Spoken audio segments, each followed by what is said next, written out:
Let's all go to the lobby. Let's all go to the lobby. Let's all go to the lobby to get ourselves a treat.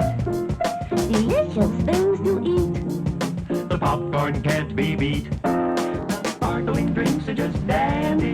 The chocolate bars and the candy. So let's all go to the lobby to get ourselves a treat. Let's all go to the lobby to get ourselves a treat. Hey, baby. Hey. I wrote you that song, Nate. Hey, thank you. Timmy's back, Did you like everybody. that song? I love Yeah, I'm that back. song. You know what? It's like last time I streamed, it was hot as balls in here. In the last 2 weeks, the temperature dropped. It was wonderful. And now, as soon as it's like time to stream again, it's fucking like 98,000 degrees today. So I thought you were getting or do you have an air conditioner or just one of those things where it's so hot it doesn't really do it? well, I have one. No, there's an old giant kind of piece of shit one in the garage. I'm just gonna buy one, but here's the thing, man, is it has been hot a few times, and I'm a fat guy, and so it gets a little annoying sometimes, but we run fans and stuff. And so sometimes I'll be like, this is fine. I think it's fine. And then it starts getting hot. I'm like, maybe I should buy an air conditioner or get an air conditioner installed at least. Because the way my house is set up, I can't do central air. So I'll be like, maybe I should get an air conditioner. And then I'll open up my power bill and be like, I'm fine. Because it's like so much cheaper than everybody else I know. You know what I mean? Yeah. So it's like I budget out for what I should be spending my power bill every month, and it's like $80 cheaper than I'm used to. You know what I mean? So fucking rules. So I can sweat a little bit for a few months. You know what I mean? I would live in absolute darkness in favor of Fuck yeah, man. of Plus, air like, conditioning. I would my live. daughter's like, I would turn so many things off. I would forego refrigerated food in favor of air conditioning. in order to have air conditioning. Oh, yeah. Yeah. It's not. I mean, I'm just learning to live without it, and it's okay. And I'll get something set up for later this summer or by next year, whatever. But like my daughter's like, hey, I need some new Switch Joy-Cons, because when she plays Zelda on the portable Switch, she can't sneak because the joystick thing doesn't go down. So I'm like, well, I will use the money we saved not having air conditioning to buy you some new Joy-Cons. And she's like, oh, okay, that's cool. I won't complain anymore. So anyways, did you ever do the thing when you were poor in the city and you were like, it's so hot, and then you would like go to a movie or go to a mall or just something to like absorb air conditioning? So you're asking, did I used to do that? Yeah.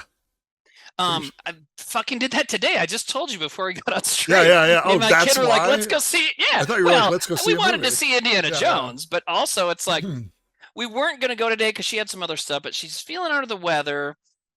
So she didn't go to her tumbling thing, but also she's like, it's been a few days, so she's feeling better. She's probably not contagious. So it's like, okay, well, we'll just go to the movie, and it's air conditioning, and it's Indiana Jones. So we did it. It's good. I liked it. Panwell says there are Joy-Con repair controllers there, though. You can repair it yourself. Yeah, everybody thinks I'm some tech genius just because I can sit in front of a camera. I'm not. I guess I assembled this computer, but you guys walked me through that. But you did a great job. Thank you. Yeah, it turned on the first time, and everybody, you guys were like, it never boots the first time. Yeah. So, and look, here we are a year and a half later. It's a good boy. It's a good boy. So welcome to Trailer Boys, Mama Jammas. Do you guys know what this show is? We'll explain it eventually. Let me show you something.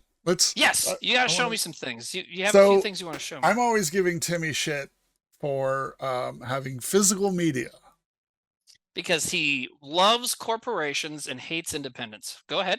I collect too much stuff, and I have I have boxes of DVDs and Blu-rays that sit in my basement, and I've watched them once, I watched the special features, then never again. So for some reason, Sam a couple weeks ago, I think you were on this text thread, is he was texting about the new Criterion drops. And I don't think I was. Maybe some of them are really silly. Like there's a Criterion Johnny Mnemonic coming out soon. Right. Yeah. One thing that's great about that company is they pick the artsiest art school stuff you would only watch in film class kind of stuff, and then they also have The Rock. Yeah. Or Johnny Mnemonic. I love that they do that. After Hours, I would get into right. After Hours is great. a very solid right down the middle Criterion choice for sure. And Johnny Mnemonic's kind of a weird choice, and I love that it is. And I was talking shit about it, and then like a couple days later, I get an Instagram ad, and it's like a conversation between the director of the movie, William Gibson, and Keanu Reeves, talking about like the struggle of making the movie. That'd be great. So he released like a director's cut the way he wanted it to be, including it's backwards. Hold on. A black and white cut? Yeah, black and white. Timmy can see it in normal. Let me No, I'm looking at the stream right now. It was backwards, but I can read backwards. I have a gift. Oh, I did it wrong. Oh no. Oh, now we're in trouble. Keep it like that. I like that. Keep it like that. This is good. Welcome back to Trailer of Monkeys. How do I flip it? Oh man. How do I flip it? Someone says Spider-Man ripoff. There we go. So it's Johnny Mnemonic, the black and white version. Yeah. Which is supposed to be closer to how the director wanted it. And I think that was pretty great. He wanted it more of a noir kind of deal, right? So is that the Criterion you have in your hand? No, I don't think the Criterion is out yet, technically. But I don't know how many special features there are. That's why they said Spider-Man ripoff. They were calling you the Spider-Man ripoff because you're upside down. Okay. I thought they were calling black and white Johnny Mnemonic Spider-Man ripoff. I'm like, what? Okay. I'm all caught up now. Anyways, that's cool, man. Well, I'm going to watch it, and I don't know if there's special features on it, but I am a catch and release physical media person, so I'll send it your way if you're interested. And you can have it. I like that movie. You've seen the movie before, right? A long time ago, yeah. Yeah, it's got a Dolph Lundgren and a dolphin in it. It's good. Second Dolphin Lundgren. It says Fidelio on your mic. It's amazing. Secondly, I want to show you this. What is that? This is a gift I just got. Box? Okay. What's inside of it? This is something we've been talking about for 5 weeks now. What is it? That's just a collector car? Hold on. Or does it do something? Oh, it's a collectible. Oh, that's a popcorn container. Oh my God. How do you even eat popcorn out of that thing? Have you seen it yet? I know I asked you. The movie? No, I don't do Fast and Furious movies. I've only ever seen the first one, so I'll get there eventually. Yeah. So Sam has brought it up for like the last 4 or 5 weeks, right? Yeah, that guy's fucking obsessed with Vin Diesel movies. I love it. I am too, and I was like, well, I haven't seen it yet. And finally I watched it. Real quick. Oh yeah, go ahead. Sorry.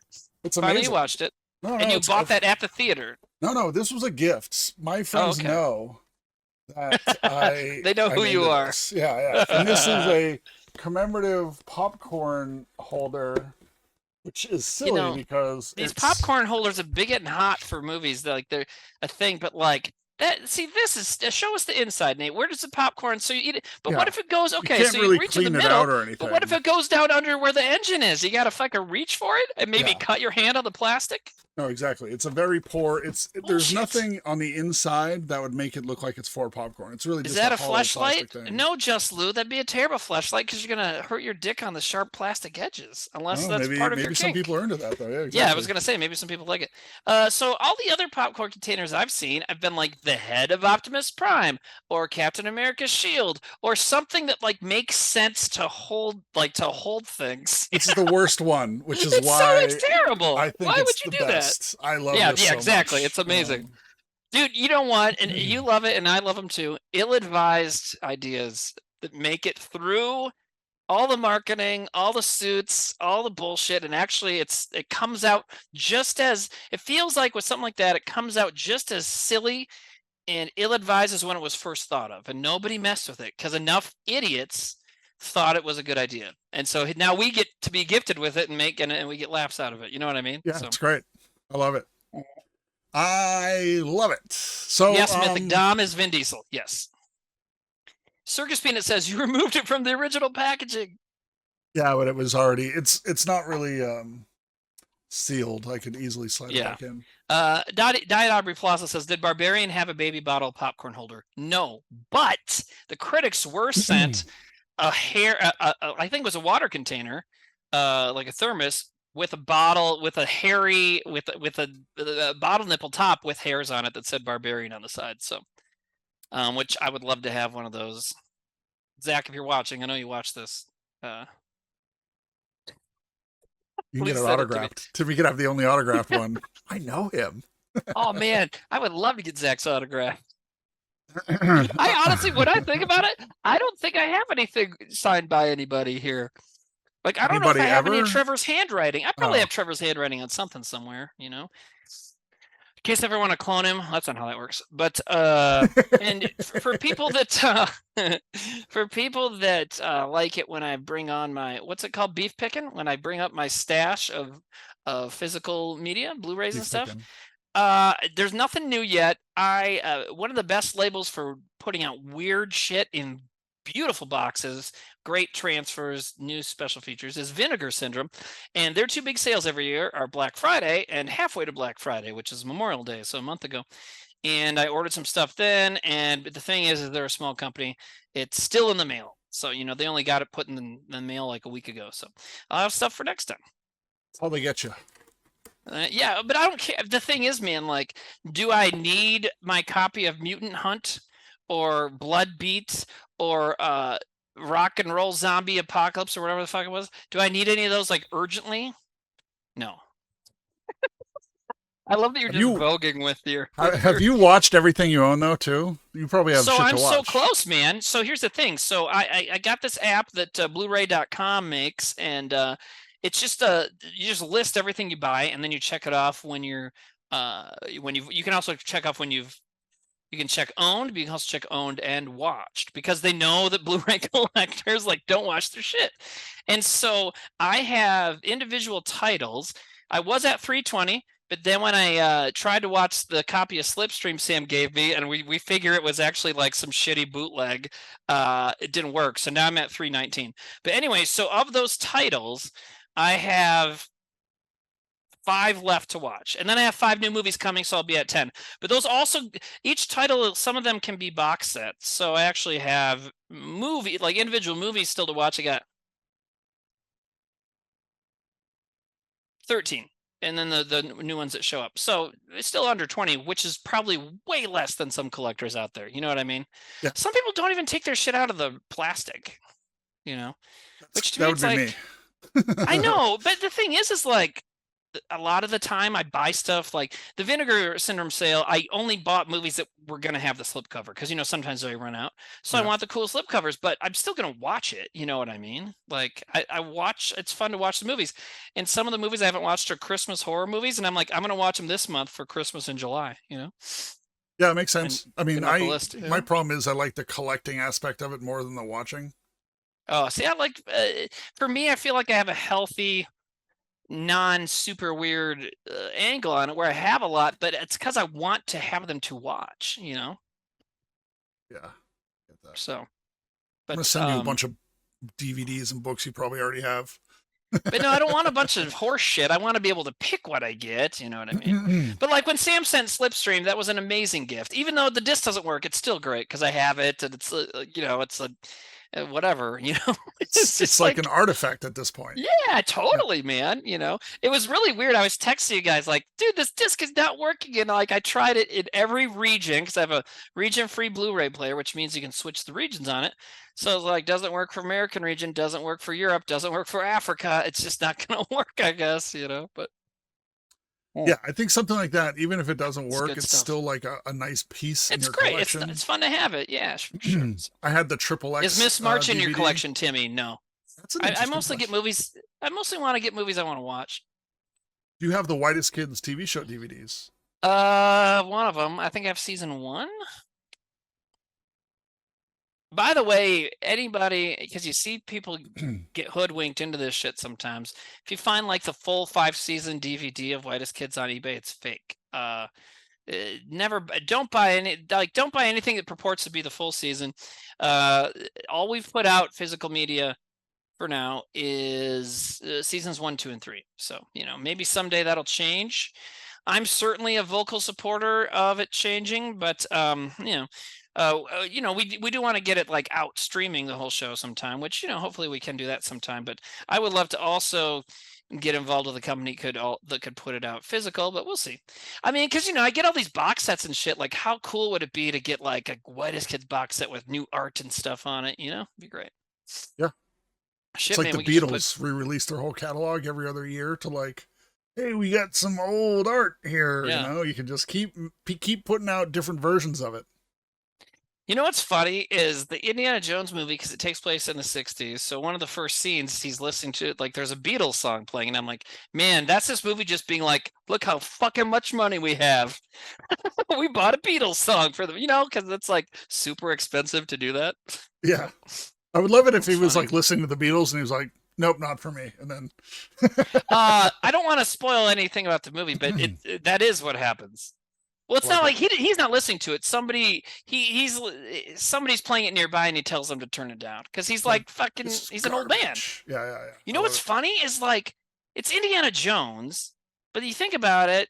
So I brought my kid. You think about it, the last one came out 15 years ago. Harrison Ford's 80, right? Yeah, so my daughter and I are looking around, and it's almost all there wasn't a ton of the people at the screening, because it went at like 4:00 or something. It was like all old people. And I was like, why are there so many old people here? I'm like, oh, it's a movie starring an old guy. Yeah, you're like, kids don't know who this is. Yeah, and you know what it is like, there's not a lot of movies starring an elderly person. And I remember maybe 4 or 5 years ago, Margaret and I were at the theater. It was in the winter, and we were going to go see, I don't know, probably whatever, Star Wars movie or something. I don't know. We're going to see something. And there was a bunch of old people in line getting tickets for something. And she's like, and they kept all saying the same movie. And she's like, Dad, is The Mule an old people movie?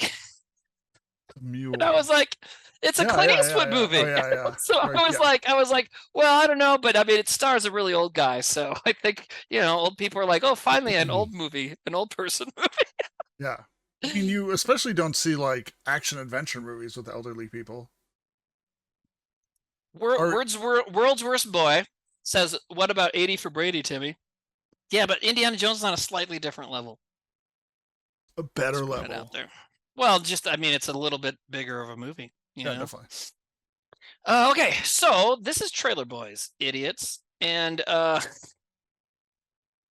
start. What it is. So oh God. Oh, Timmy's so sassy. Timmy's so sensitive. So this is there was a show where Sam and Nate started it. Then when we want the show to be good, I replace Sam, and we have people send us our trailers. I'm just kidding, Sam. I love you, man. You know what? Every time he says he's not here, he's listening, and he's probably going to come in and yell at me now, right? Anyways, so it's a show where we watch movie trailers, and we vote on them and give them points. There you go. Took me a while to get there, but I got there. Sorry. Hey, I'm glad we made it. We did it, everybody. Good night. But anyways, so we watch movie trailers, and you can submit them, and then we judge them and give them points. And at the end of the night, we pick the couple trailers with the most points and vote on them again. And someone wins Trailer of the Night and gets extra points. And there's a whole season going on. We're in season 5 right now. Season 5. And so eventually when someone gets enough points, then there's like a whole kind of end of season show, and we start over. And Nate will put up the leaderboard. So you don't just submit any movie trailer. You submit to the theme of the week. Tonight's theme you'll see on the top of the screen there. Ripoffs and knockoffs. That would mean, what was the examples I sent to you? Transmorphers is a classic. I saw one of the Transmorphers films are submitted. That meme that went around of the off-brand Spider-Man toy that said Spader-Man? Someone bought in Asia somewhere.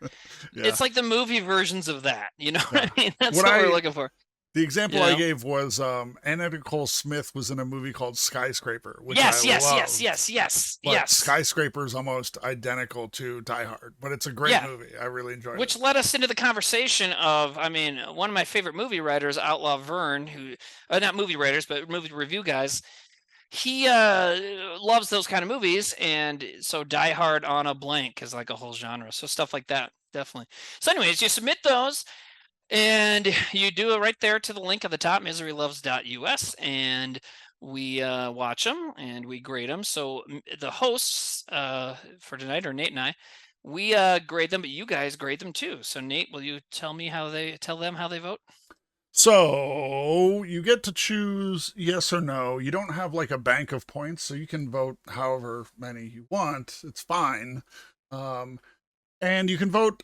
We're voting on the trailer, not the movie. So if you're like, I love the movie, but the trailer's garbage, but the movie's great, or vice versa, we're really only voting on the trailer. Some trailers are very good, like way better than the movie. It doesn't matter. Like, try to excise the existence of the movie from your mind when you watch these, you know? And just vote your heart. You don't have to think too bad about it or too hard about it. You know, if you're like, I would go see this, yes. If you're like, you know what, I hate this and it's annoying, no. It's very easy. And Timmy and I talking about it, chat talking about it, can change your mind. The context can change your mind. Which is why instead of talking about it, I just yell at people. That also works, you know.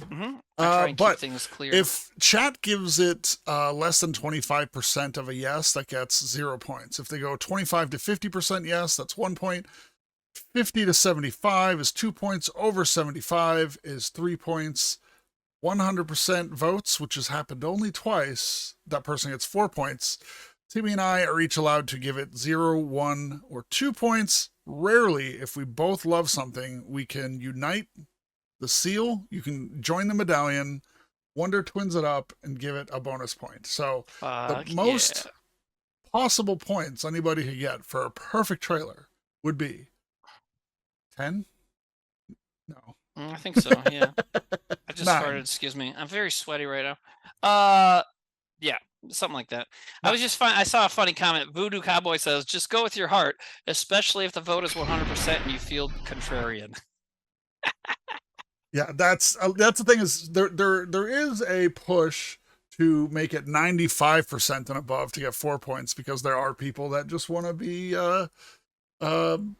trolls, and whatever, it happens. We deal with trolls. But instead, we're going to keep it the same way, and Nate will continue to call out the people that vote against it, even though me, who loves calling out people, I'm against that, because they're not doing anything wrong. They're just fucking dumb. But you notice that there will always be the same couple of people voting no on things that everyone votes on. I see you. I do want to say this, though, Timmy.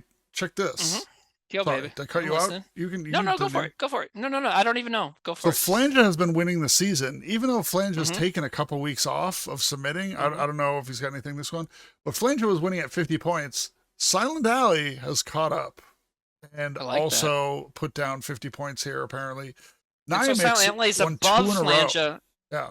Silent Alley and Flange have the same points, but Silent Alley is above because Silent Alley sent you money in the mail, right? Don't tell them that. Oh, shit. Sorry. I forgot we're live. Sorry. It wasn't in the mail. It was through Venmo. Oh, right. Yeah, I forgot it's 2023. Okay, let's watch some trailers. So we always start with the one that won last night, and then you said there was something else that you needed me to see? Yeah, well, the one that won last time, it was good. I mean, it was a solid choice. It was Detroit Rock City, which, you know, is a fun movie, but people have seen it. Yeah, what was the theme? So the theme was party movies too? Road trip movies. Oh, road trip movies, okay. Or / vacation movies. Okay. So Jordan was on, and Sam and Jordan were catching up, so we didn't really get many trailers. I think we got like 10 trailers. But I did want to show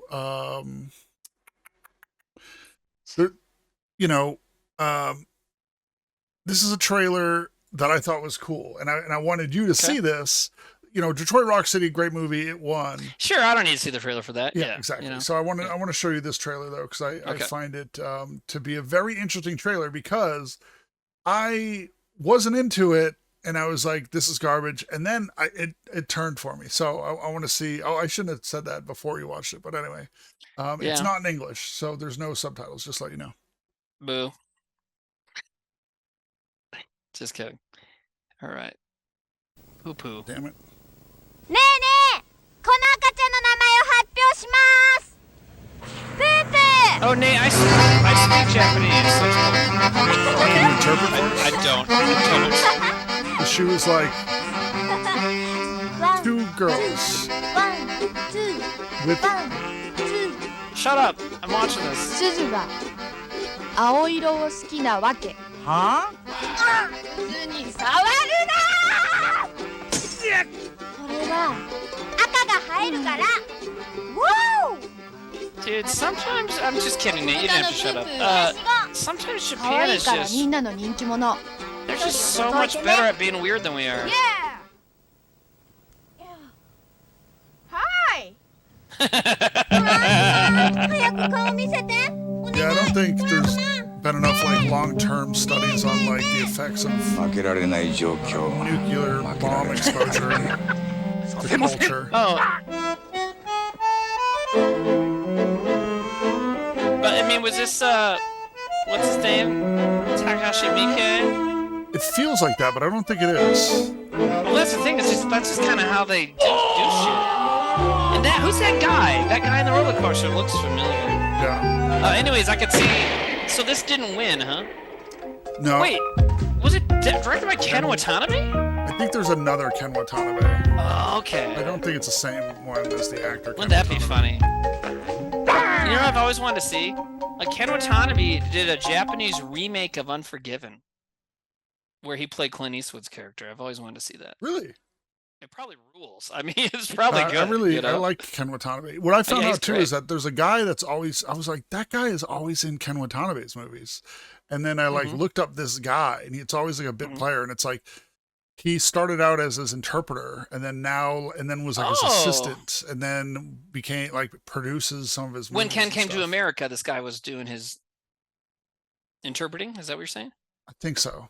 Okay, cool. But it was pretty interesting. This, leading into the theme tonight of like rip-off movies or inspired movies, this was heavily inspired / rip-off as Thelma and Louise. Oh, sure. Okay, cool. Yeah, right? I like that. Okay, this is Kensaku Watanabe. So it is a different Ken Watanabe. Okay. But I think Ken Watanabe's full name is the same.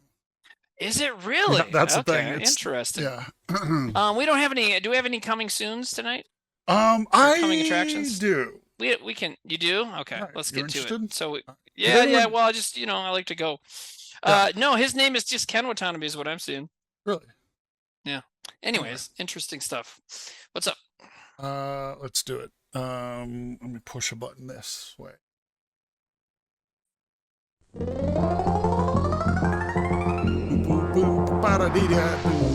Anyways, I would watch that movie, Monogatari. Yeah, sure. Why not? It's good. While Nate's loading up, tonight's is Ripoffs and what is it? Knockoffs. Okay. I don't like to get pedantic, but I think some people just jump to try and submit something before thinking about it. And so, for example, someone submitted Spaceballs. No. That's a parody. That's a totally different situation. Would you agree? I agree. Yeah, because they're trying to be like something to poke fun at it, We're talking about, if you want to do Star Wars ripoffs, Battlestar Galactica, which has obviously evolved and took on its life of its own. But when it started in the 70s, total fucking ripoff, Anyways, what do we got? Ooh, fuck yeah, baby. Oh, 3 minutes. Man, that's an emotional roller coaster over here. Cruelty. That's so funny. You've been fighting the Harkonnens for decades. My family's been fighting them for centuries. And they were massacred. Alongside my father. Your father didn't believe in revenge.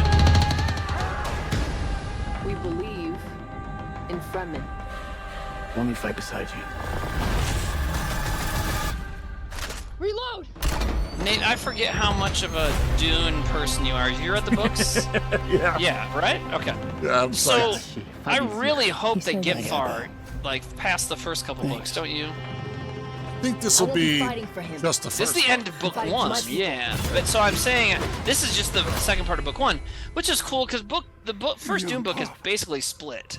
Yeah, Denis Villeneuve said that he It has makes gotten sense. positive endorsement to keep going.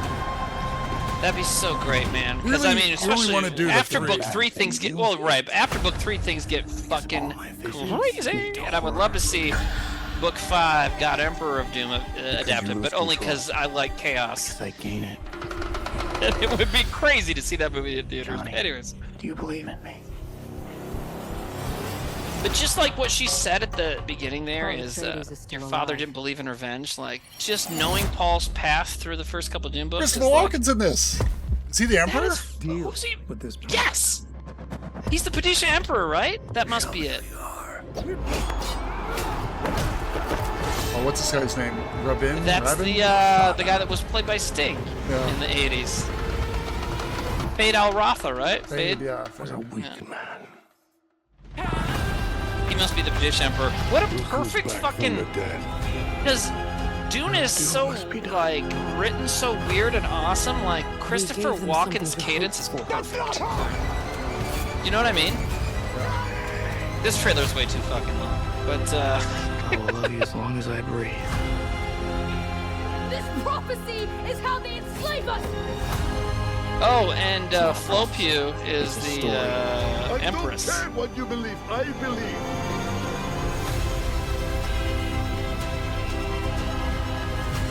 I am Paul Muad'Dib Atreides,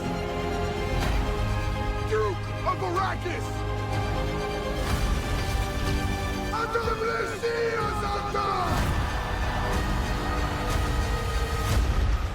He who can destroy a thing has the real control of it.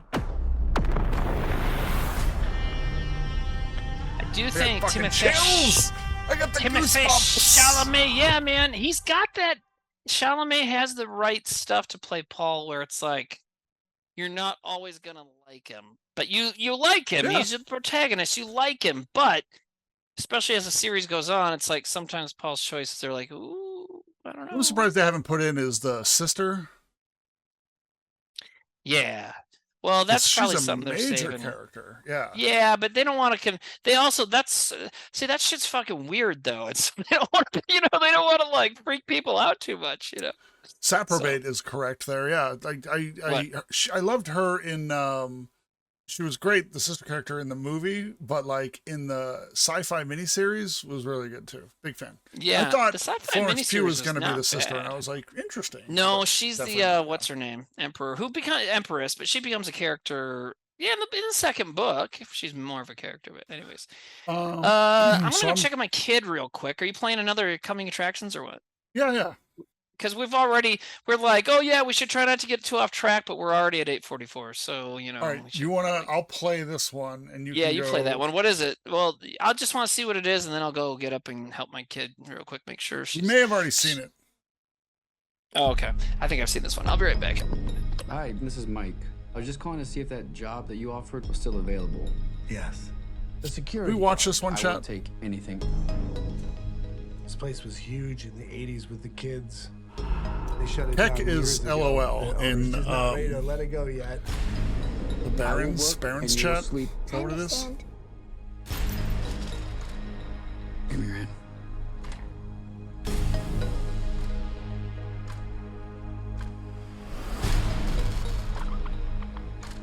All you have to do is keep your eyes on the monitor. Welcome to Freddy Fazbear's, where fantasy and fun come to life. Okay.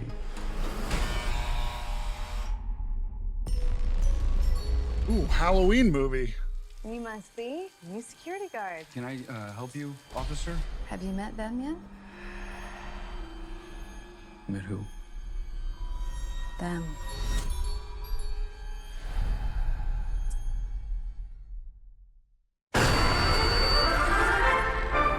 Too loud.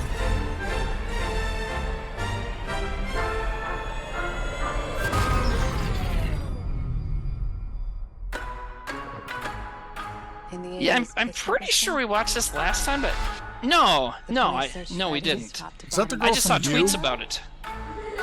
From what? They never You, found the them. movie You, the TV show. I don't know. I don't know. That's why the place shut down. Where's she from? I don't know what we're. Those Who, children girl? possessing What? giant robots. Thanks for the heads up. Is that Josh I think they're Hutcherson? animatronics. Yep. What do they want? He looks They the wanna same. make Good her for him. Like them. Well, he looked like a child when he was like 15. He looks like he Yeah. was 7. Hot people are stupid. He was 30 when he was in Zathura. What if it was though? Yeah, what was the Nick Cage movie called? Wasn't the Nick Cage movie just like this? Yes. Willy's Wonderland. You know what else I would count as a ripoff of this? Why do I always get the weirdos? The Banana Splits movie, which yes is based on a much older thing, the Banana Splits, but it's the Banana Splits movie is the Banana Splits are animatronic characters that go crazy and kill people, and they only made the Banana Splits movie because the people couldn't get the rights to Five Nights at Freddy's. So wait, is Five Nights at Freddy's like an old? It's a video game. Okay, when did the Banana Splits movie come out? No, Banana Splits was a kids' TV thing in the 70s. Do you remember when Adult Swim first started? They would always show clips of it. Yeah, but you were saying the Banana Splits movie couldn't get the rights. No, Banana Splits is an older property, right? Yeah, I get that. But so the people that made the Banana Splits movie, like they wanted to make a Five Nights at Freddy's movie, and I guess this is already in development or something, so they couldn't. So they're like, well, let's just make the banana. We can get the Banana Splits rights because who the hell cares about that? So we'll just make them evil. And that is and the it's Nick really Cage movie? bad. No, and then Nicolas Cage made Willy's Wonderland, which is another evil animatronic movie. Okay, so what's the evil Banana Splits movie called? The Banana Splits movie. Oh, when did that come out? 2018-ish, maybe. Oh, interesting. No, I've never heard of it. I thought you were talking about. So Five Nights at Freddy's already existed before then. Yeah, interesting. Yeah. No. The Banana Splits was like a kids TV show band thing, and then so it had nothing to do with being evil and killing people. And then these people wanted to make a Five Nights at Freddy's movies, couldn't do it, so they just made the Banana Splits movie. I get it. And I've seen it, and it's not good. It's just it's like. I have nothing against low budget horror. Obviously, I love a lot of that shit, but it didn't have any spirit to it, and it felt kind of very mean without anything, without reason. I don't know. It's just not. There's a really good spinal cord severing scene, but besides that, I didn't really dig it. So. Well, I was right, and that actress who played the cop was from the TV show You. Good job. Points for me. All right, Timmy, you want to kick it off? Hell yeah, girl. I already got you ready. I got one going. I'm ready for Trailer Boys. So, all right, we're going to play a trailer. Now, everybody. You guys decides what you like it. I'm drinking wine. Here we go.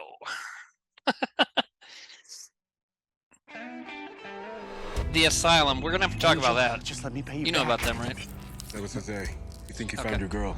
I think I do. I have to go into work tonight. I'll mention it after. Our day at work, Sophia? Angel's been looking for you for months. Oh, he works that for guy. Angel. Your ex? I don't get it. What you see Even his jacket. Ooh, that's some hair. Who are you? Help has arrived. Sophia. I've taken her. Nate, you see what this is ripping off yet? Her back. Yes. I will feel give it's you like the Ghost tools, Rider. and you will do the dirty work. He's got a Wolverine claw. I claim them. I thought it was a Ghost Rider ripoff too, but no, he's got the Wolverine jacket. Human. It looks like God. It looks like Timothy Chalamet. But he's Yes. He with, sold his soul to the James devil. Brolin. And he's coming to Oh kick my our ass. God. Brandon's not going to let you send me to Mexico. So If it's he's alive, he'll both. look It's for ripping me. off Wolverine and Ghost Rider. You will be unstoppable. And he's a vampire. The girl got away. Find her! Sorry. How you many will things be is this the guy? instrument of the vengeance you desire. Is it James Dude, Brolin? No. Josh Good Brolin. God. No way. Looks just like him. Yeah, I know, but did you hear that line Give in reading? to your rage. Josh Give Brolin in won't be to your caught anger. dead. No, You no, will wait, be wait, the no, no, angel no, no. of the vengeance you desire. Dude. Wow. I love it. I love it when the first trailer, like, it sets up the theme perfectly. What does the context say there? Oh, let's check it out. Okay. Seconds from death, a man makes a deal with the devil to gain the combined powers of Wolverine claws and a flaming pumpkin mask in order to save his girlfriend. Fairly obvious what mid-movie this rips off with a couple special knockoff features added. Yeah, totally. So obviously it's ripping off Ghost Rider. It's ripping off X-Men. And I think it looks like it rips off Constantine a little bit. The Keanu Reeves version. Because that devil guy in the red suit, that's what Peter Stormare looks like in Constantine, So Yeah. Well, it says it's obvious. what it's ripping off, and I'm like, well, which would be Ghost Rider, but then also, yeah, Wolverine too. Yeah, well, did it Ghost says Rider mid die, movie. though? I don't think he died. Yeah, Ghost Rider dies and comes back from hell. He promises his soul. Yeah, that's the whole thing. He's Johnny Blaze, a stunt motorcycle rider. I thought his dad had cancer. And maybe he trades his soul to the devil, but maybe that's in the Nick Cage movie. I'm talking about I haven't seen the movies. I only know the classic origin. But anyways, it's classic. Everybody loves it.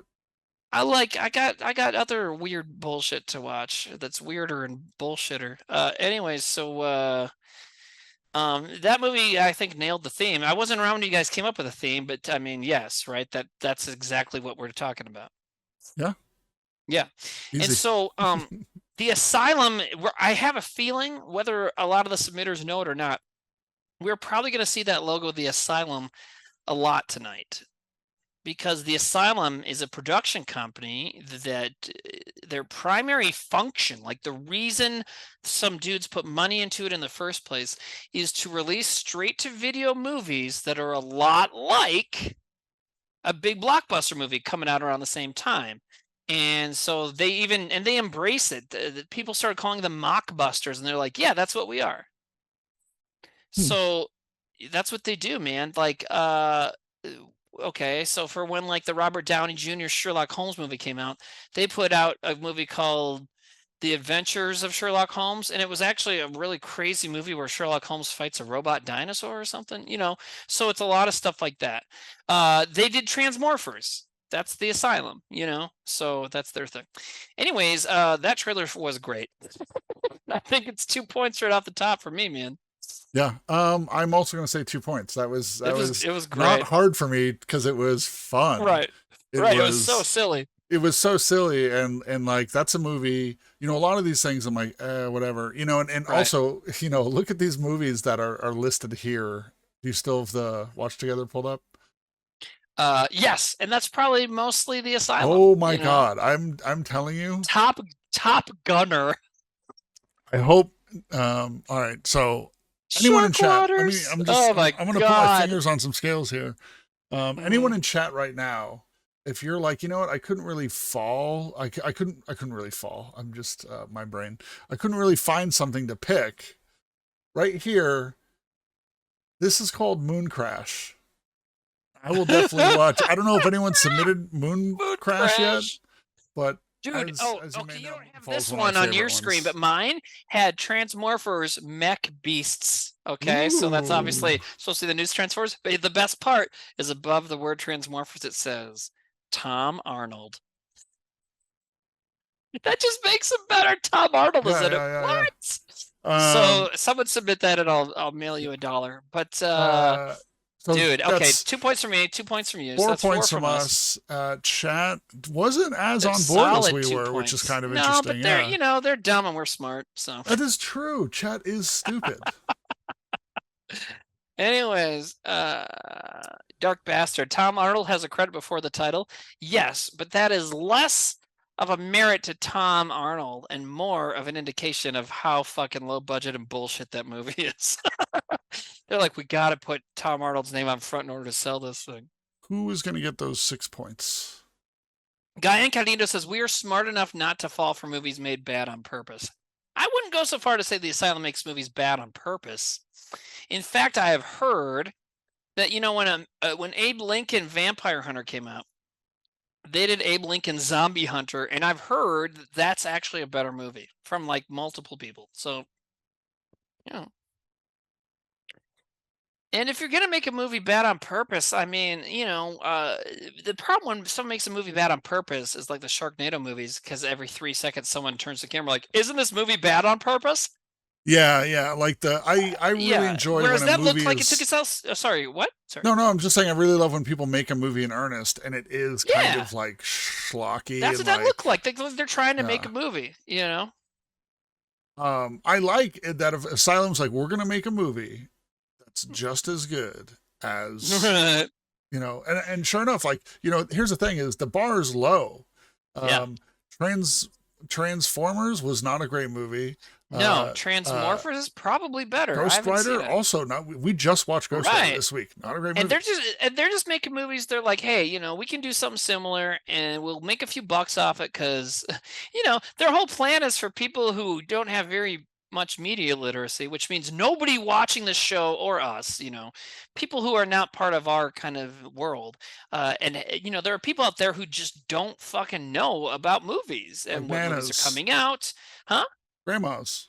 Yeah, Maybe, and so I know they'll you be like at DVDs. Yes, I bought you your Transmorphers DVD. They'll be like, hey, I know there's a new Transmorphers out there, Transformers, so I bought it for you at the truck stop the same weekend it came out, and I saw it was already out on video, so I got it for you.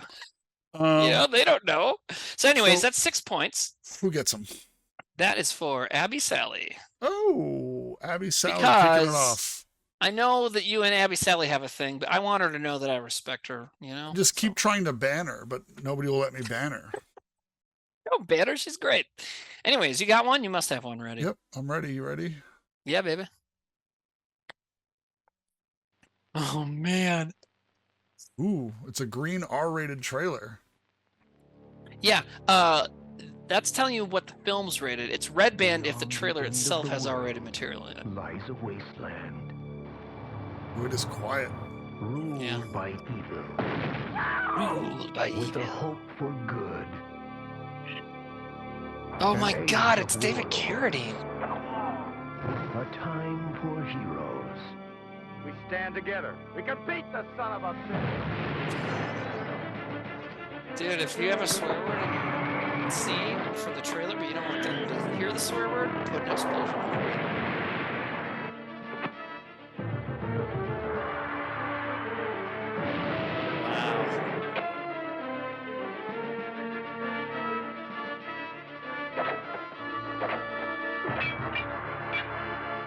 David Carradine.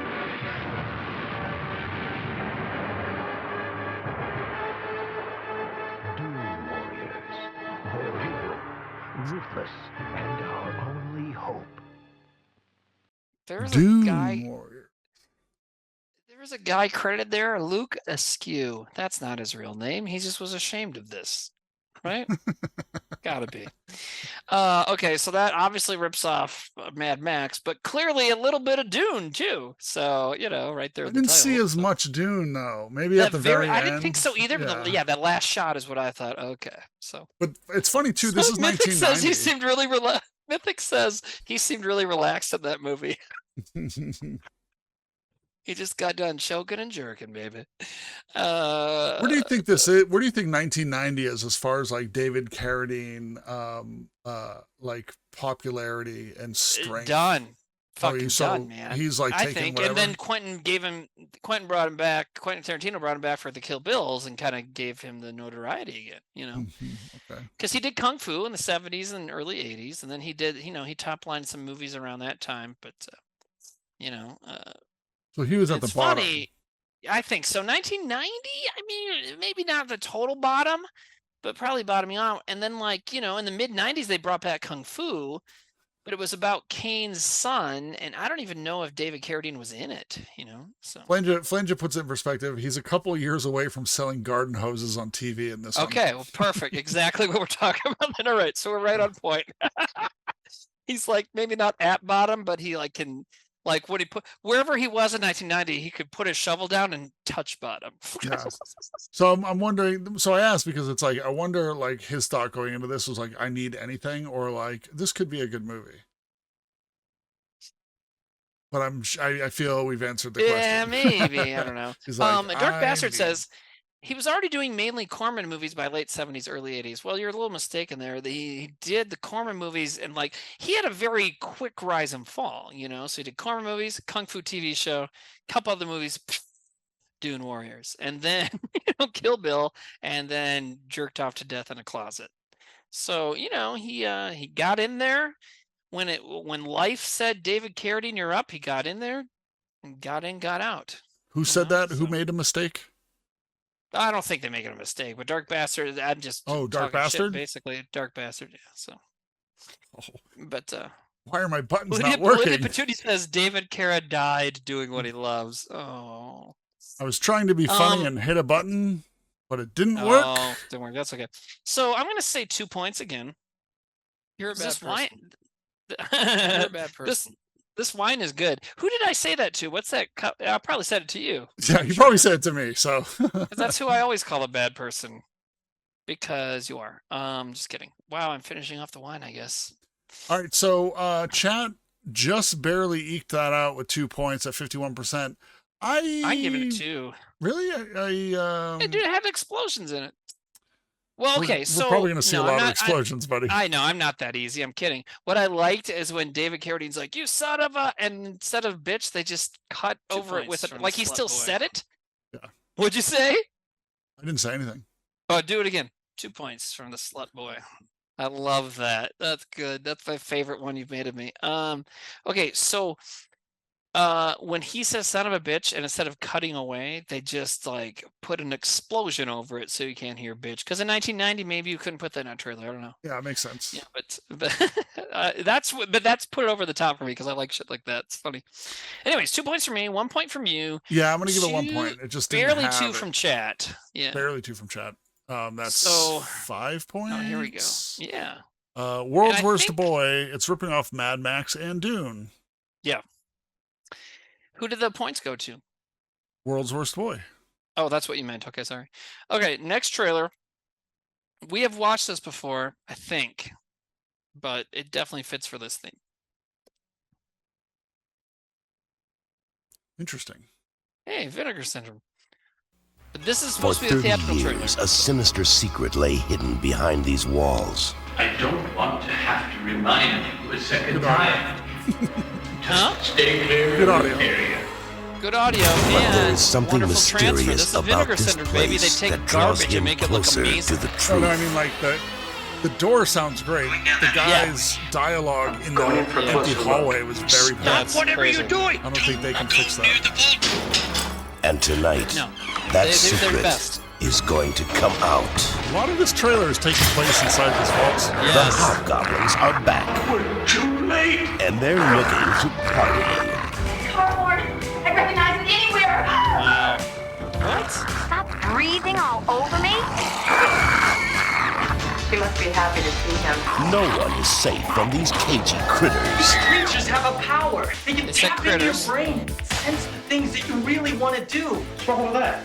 They also try to kill you. But first, they will grant your heart's desire. Do you kiss on the first date? I go all the way on the first date. My kind of woman. Then they will uncover your most secret fantasies. Amy would never come to a place like this. Lapscom is proud to present Miss Amy Finley. Oh my God. And when your wildest dream is about to come true, Get off the stage!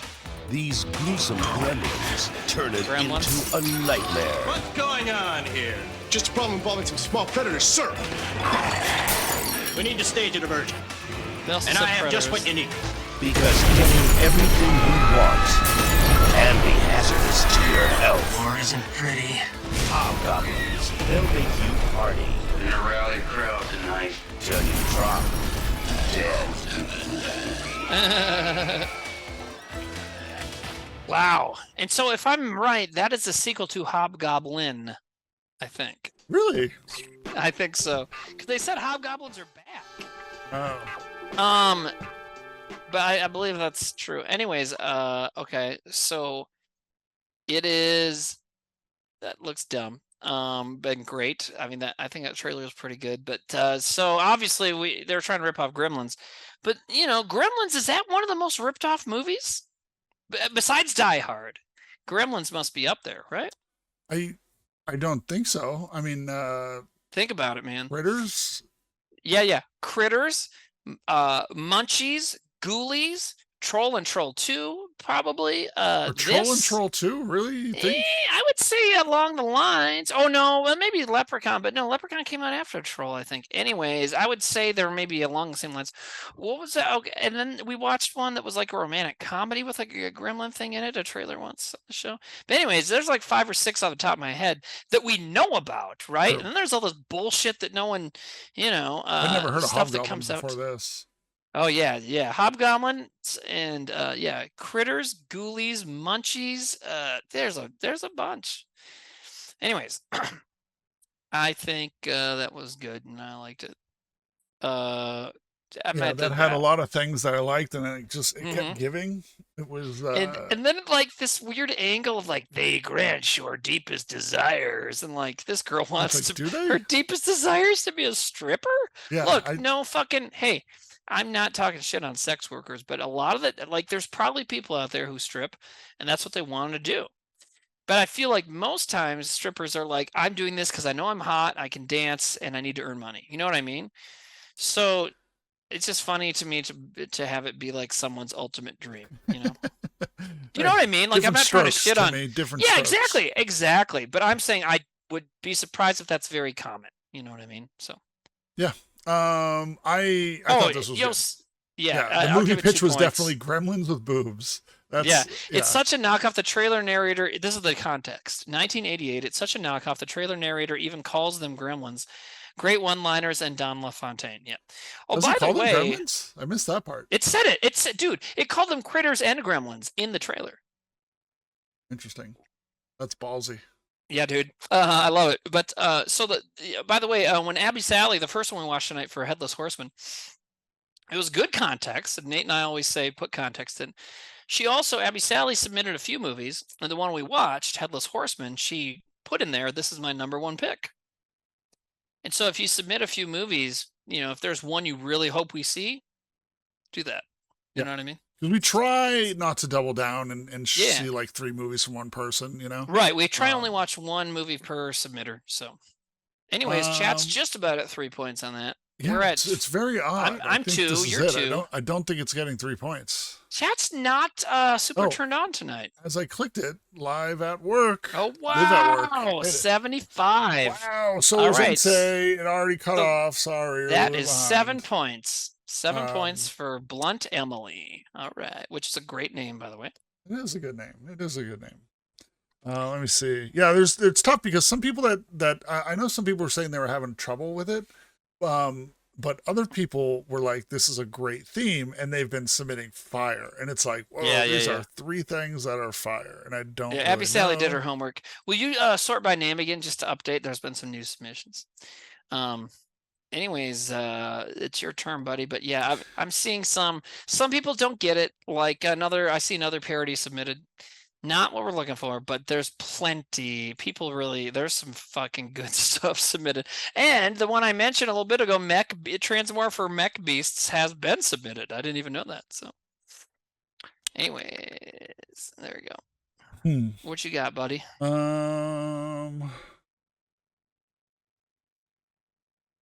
It's so tough because it's like one person will submit 2 things. I'm like, I like both of these. Torn, so torn. Yeah, I want to watch both of these movies, but I can only watch one of these movies. All right.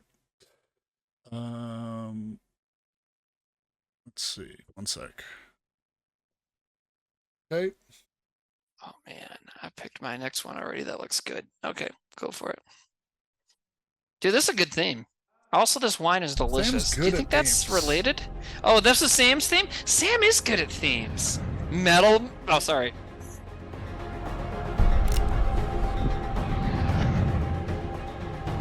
This is not a weapon. Oh my God, fucking Reggie! Whoa. You know him? Oh yeah, I'll explain. Wow, really bad quality, I love it. Normally I yell about it, but this works for this.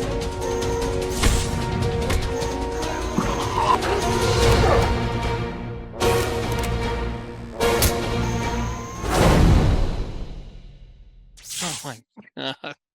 It wasn't even a minute long, though. Dude, that's all they had. Okay, the actor that I said Reggie at the actor's name is Reggie Bannister. And he plays Reggie in the Phantasm series. He's like the main dude from the Phantasm series. So he clearly was in like one. He clearly showed up for one day for this. So good job, Reggie. Okay, so it was, I'd bitch about too long trailers.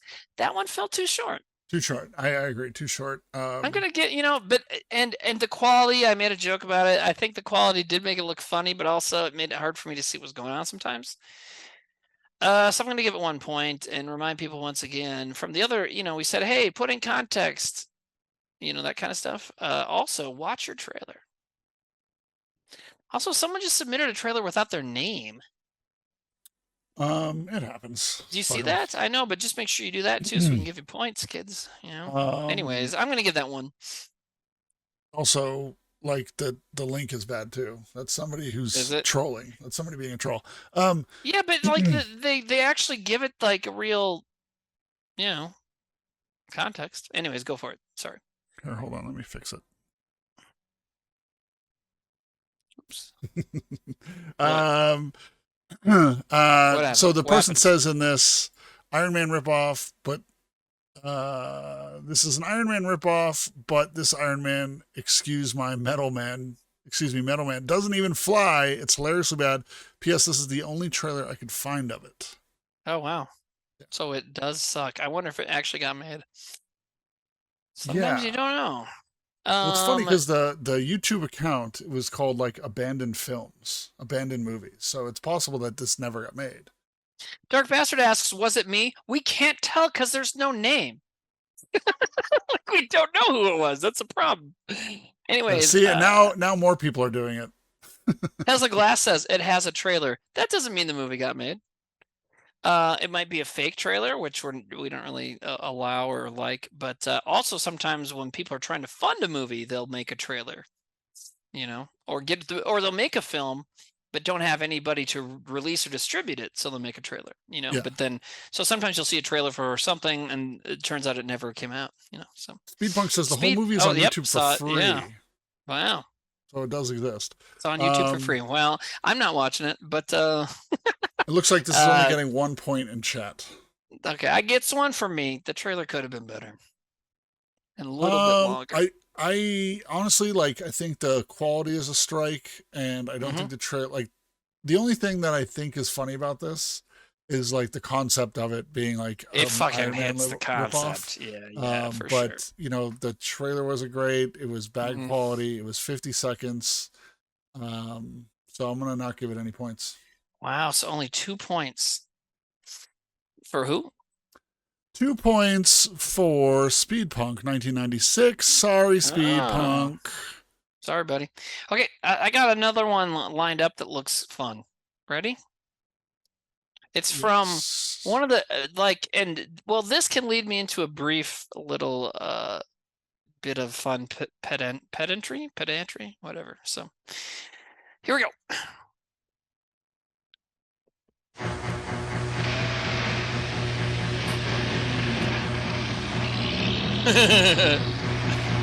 Oh man, that guy's face driving that truck is great. Oh Jesus! Listen to that music too.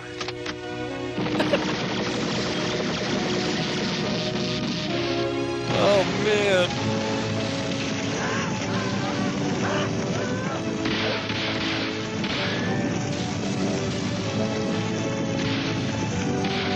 Is that the bad guy from Raiders of the Lost Ark? No, Nate, these aren't going to have people you've seen before.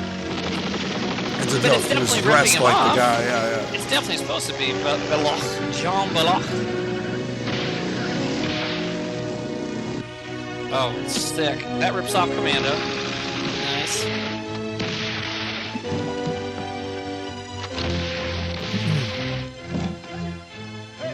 Brent Huff. Oh, it must be the 80s. That's awesome. That was incredible. It was so... That was perfect. Just a casual shoot you in the back with my saw. Dude, this looks great.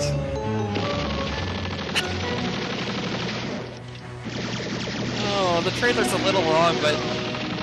I mean, it's only half over. Pretty stoked.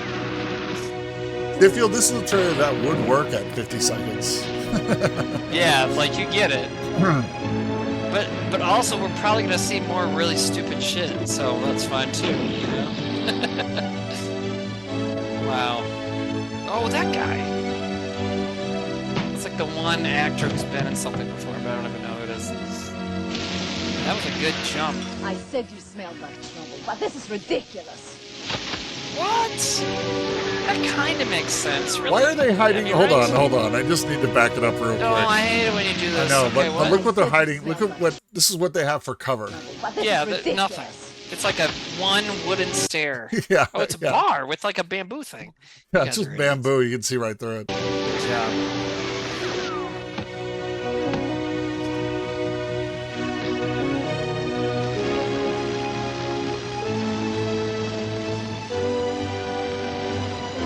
You know, I don't think that guy has been in anything. I think he looks like other actors. No, I'm pretty sure that was Dumbledore.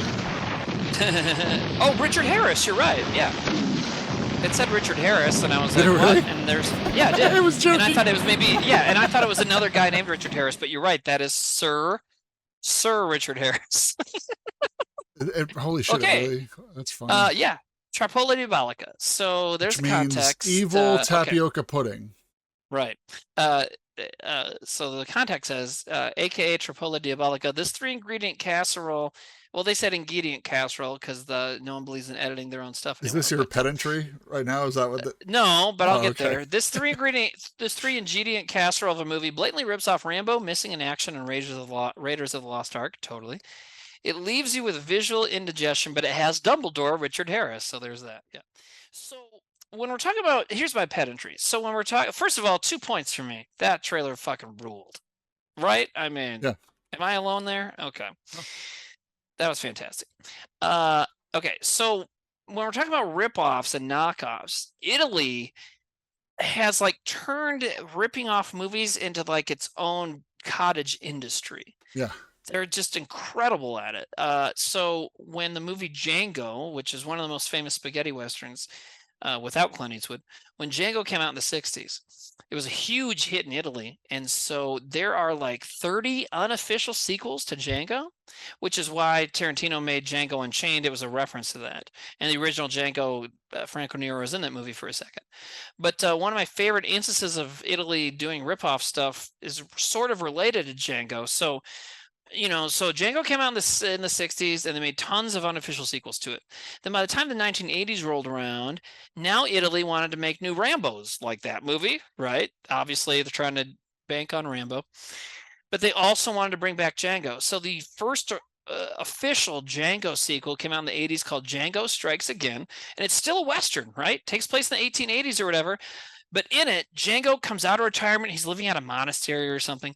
So he comes out of retirement to like take revenge, and he wears no shirt, bandoliers. He ties a red bandana around his forehead and has like 2 guns, but 2 like shotguns all the time. So he looks like fucking Rambo the whole movie, but it's still a Western, So like, it was like, wow, they're ripping themselves off. Like they're like ripping themselves off and ripping off Rambo, so Italy's just really good at this kind of thing. So anyways, I'm pretty sure I've said all that stuff before, but it was a long time ago. So whatever. What is, Nate left. I fucking hate Nate, man. That movie's called Django Strikes Again, Dark Bastard, but I would say maybe watch the original Django first. Nate left because he doesn't respect me. So let's see. Right now we got 2, almost 3, but 2 points from chat, 2 points from me. Nate doesn't matter. No, so he's not voting. So. I do. Oh, you're still here. Okay. Okay. To me. No. Well, where'd you go? I know what you keep saying about brown lives, and I disagree with you. What? Oh, were you eating or something? Is that why you turned it off? No, I had to go grab a drink. Oh, so you left during my speech? Yeah, yeah. It was just about how Italy's really good at ripping off ideas. So. Yeah, no, I agreed. Okay. Anyways, Nate said your story's boring. I don't think never mind. Okay, so 2 points from me. Chat, did they get up to 3 points? Nope, they're at 2 points. They got 69.8%. What do you say, bud? Easy 2 points, yeah. Yeah. So, okay, 6 points to Hendo Calrissian. Good job, man. That was a good one. I kind of think it's dumb that it didn't get 7 points, but whatever. What do you do, man? Chat, it seems not as turned on as we are tonight. Would you agree? Yeah, I mean, all this And I don't pulpy mean that shit, as a- I think is great. I love. I don't mean it as a criticism. I'm just saying they're wrong and we're right. And again, like, we're not voting on the movie. The movies could be No, garbage, but no, they dude, make good none of these trailers. movies are good. Guaranteed, none of these movies are good. But the trailers are fun, you know? Actually, Strike Commando 2, I will be watching ASAP. Because that looks really fun, right? All right, who does Strike Commando 2? Oh, it's Severin Films. Yeah, they do good. Severin is one who does such weird, low-budget genre movies that I hardly ever get their stuff. They do a lot of like weird porn shit, but they do get some good Italian genre stuff. And right now, at this moment, Strike Commando 2 is 50% off on the Severin Films website. Oh, hell yeah. Your seats. Oh, this is a bad quality trailer, though. The Ark has been raided. The Ark has been raided. The Stone has been romanced. Okay. And now, the great adventure is back. An amazing discovery has been made. It's a secret power shared by the ancient people who built places like Stonehenge and the pyramids of Egypt. And an incredible journey is about to begin. New Zealand? Australia? I can't hear you, man. This is loud. It's all action. What'd you say? This Australian or New Zealandy? We wouldn't want all that power to fall into the wrong hands. Yeah, I think so. Australian. Surprises. Hey, that's my plane! If Savage gets to Easter Island before you do, who knows what forces he'll unleash. Danger.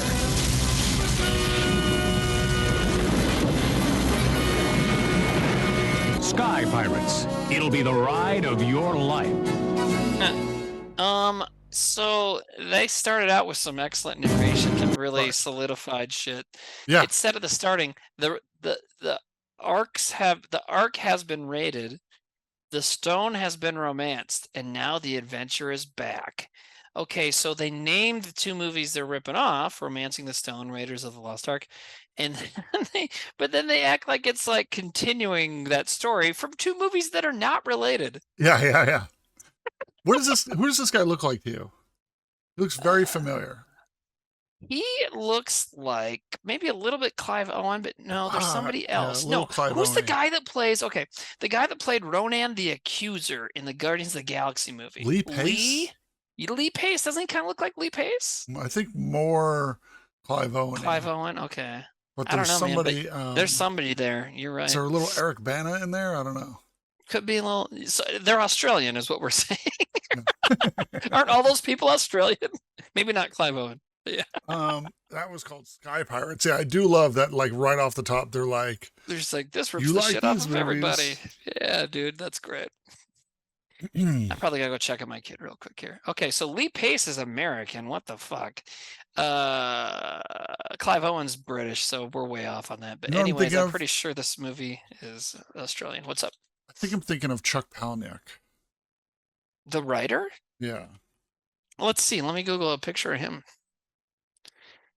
Chuck. Oh yeah. Wow, my typing is all over the goddamn place. Oh yeah, dude. Very, very good catch. Okay. Oh, you know what? He actually looks a little bit like Trent Reznor to me. That guy. Maybe not. Anyways, so Sky Pirates, I love that narration at the starting. Otherwise, I mean, it was all right. I don't know. I feel like we've seen that trailer a bunch. Really? Yeah, I'm going to give it 1. Nate's just showing a bunch of different, not quite hot, but not ugly dudes on the screen. So No, it's the same guy. It's Chuck Palahniuk. Besides us. Oh, that was Chuck Palahniuk. Okay. Yeah, I meant besides you and I, other people who are not hot but not ugly. So why pirate the sky when butts are available? I agree. Yeah. I liked it. It was a short and sweet one. This I feel is a good length. It wasn't I didn't get enough. Like we figured out, what it was. What do we got? 1 minute 15. I would say like a minute 20, minute 30, or maybe 2 minutes at the top, or like the good. That's good. I think I have to give that 2 points. Yeah, I'm gonna give it 1. I just, you know what? And I'm a little buzzed from wine, and I was talking, so maybe I just didn't latch onto it. But that's my prerogative. That's my prerogative. So 1 from me, 2 from you. What do we got in chat? 3 points? No, 2 points. So chat is it's looking they like are the just 2 lukewarm points. tonight. You know what? It's really hot here in South Dakota. I'm a little sweaty. I'm probably a lot sweaty. You can probably see the wet spots on my shirt, like I'm lactating from my chins, but which I might be. But maybe they're all just kind of hot and like a little sluggish today, you know? Lydia says, Timmy and I are wine buzzing. Yeah, girl. You know what? When I broke my French press, which I do every couple of years because I'm just bad at things. So when I bought a new one, it came with these glass coffee cups, which I realized today, like, these are like wine glasses without a stem, girl. You know? Anyways, should probably go check on my sick daughter. So we got 3 from us, 2 from chat. Yeah, so it's going to be a 5-point trailer going to the Ilium Works. All right, we're getting back into it. Timmy Sky Yeah, dude, Pirates I got trailer. was me. Yes, so I'm ready for another one. Ready? Ooh, this says Joe Blow on it. Okay, this is a trailer though. Okay, all right. Just want to make sure it's not something funny on purpose. For centuries, there have been many legendary kung fu warriors. Oh no. One What do we do now? with an appetite for destruction. It's still a panda. You may be a panda, It but you're is. certainly no warrior. But what is this other thing? Is this from Star I Wars? don't know. There's like log people. There's like a group. Twi'lek from Star Wars? Is that what they're I called? thought Maryland was supposed to be a place of peace and harmony. It was. Maryland She's under supposed the to be a control pig. of the evil master. He took Princess Angelica prisoner. Train me to defeat him. You think you have the Maryland? courage to Like become a Maryland? warrior? I got this. That's Norm Macdonald. You're pretty gullible, aren't you? I will train you, Patrick. Get ready Oh, it's the same font and background of the font. for a new breed Wow. of warrior. Let's go rescue Princess Angelica. Jesus. Pigs really can fly. Rob Schneider, Haley Of Duff, course it fucking is. Norm Macdonald, Lauren Elizabeth, Tom Kenny. I'm gonna Tom barbecue you, Candy. you big rough roast. Whoever has faith and courage is the true panda warrior of legend. Hey, 18 eyes. I'm gonna give your 1,000 teeth just one chance to give yourself up. I'm warming up. You warmed up now? The adventures of Panda Warrior. We must sacrifice one for the sake of all. You got the wrong panda. You got the wrong panda. Lionsgate. Yeah. What? Yeah. Hold on. All. I don't You ever got the wrong rewind. panda. Lionsgate shop. What the fuck? Yeah, it's weird. I wonder if like Norm Macdonald's ever like said anything about doing that, you know? Yeah. Did they not know that this was already Jackie a movie? Chan. Jackie Yeah. Chan had a voice in that too. What the fuck? I Okay, wonder so if this came out at the same time. What year is this? yeah, I just looked it up. It came out shortly after Kung Fu Panda 2. So somebody so what that tells me, without looking it up, but here's my hypothesis, is that Kung Fu Panda came out in 2008. At the same time, or right after it came out and was a big hit, these people started making this movie and then couldn't put it out till 2012. You know what I mean? But you know what I like about bad CGI movies, man? And we've seen trailers for them a lot, is like 2 seconds in, you know it's bad CGI and not good CGI. You know what I mean? Like it's immediately recognizable as like terrible and like low effort, you know, and cheap. I'm reading this is funny. So in the trivia for it, so the film took nearly 3 years to complete. So there you go. Yeah. It was originally released in 2012, but when it was dubbed for English, it came out in 2016. Oh, so it was a Chinese movie first? Yeah, and then okay. a lot of these bad CGI fight scenes were actually done with motion capture. What? And then this film was thought up to be a pseudo sequel to Jackie Chan's Little Big Soldier. which I've never heard sounds of. like a bunch of. It's an action movie. It's like it's a period history movie, like a historical drama kind of movie. But that sounds like bullshit. Yeah. So yeah. Wow. Like the story of Kung Fu Panda is not like a real story, right? It's not like a historical. Not as far as I know. And they're like, look, the Kung Fu Panda is a cultural thing, and yeah. No, I don't think it's like that. Dude, what the fuck? Anyways, and Rob Schneider, man, like he just, and he turned all right wing and crazy too, which means he's performed in Watertown recently. And he's just it makes me sad. You know what I mean? Can I read you a review from a user? From what? A review. Yeah, go for it. So here's the title of the review.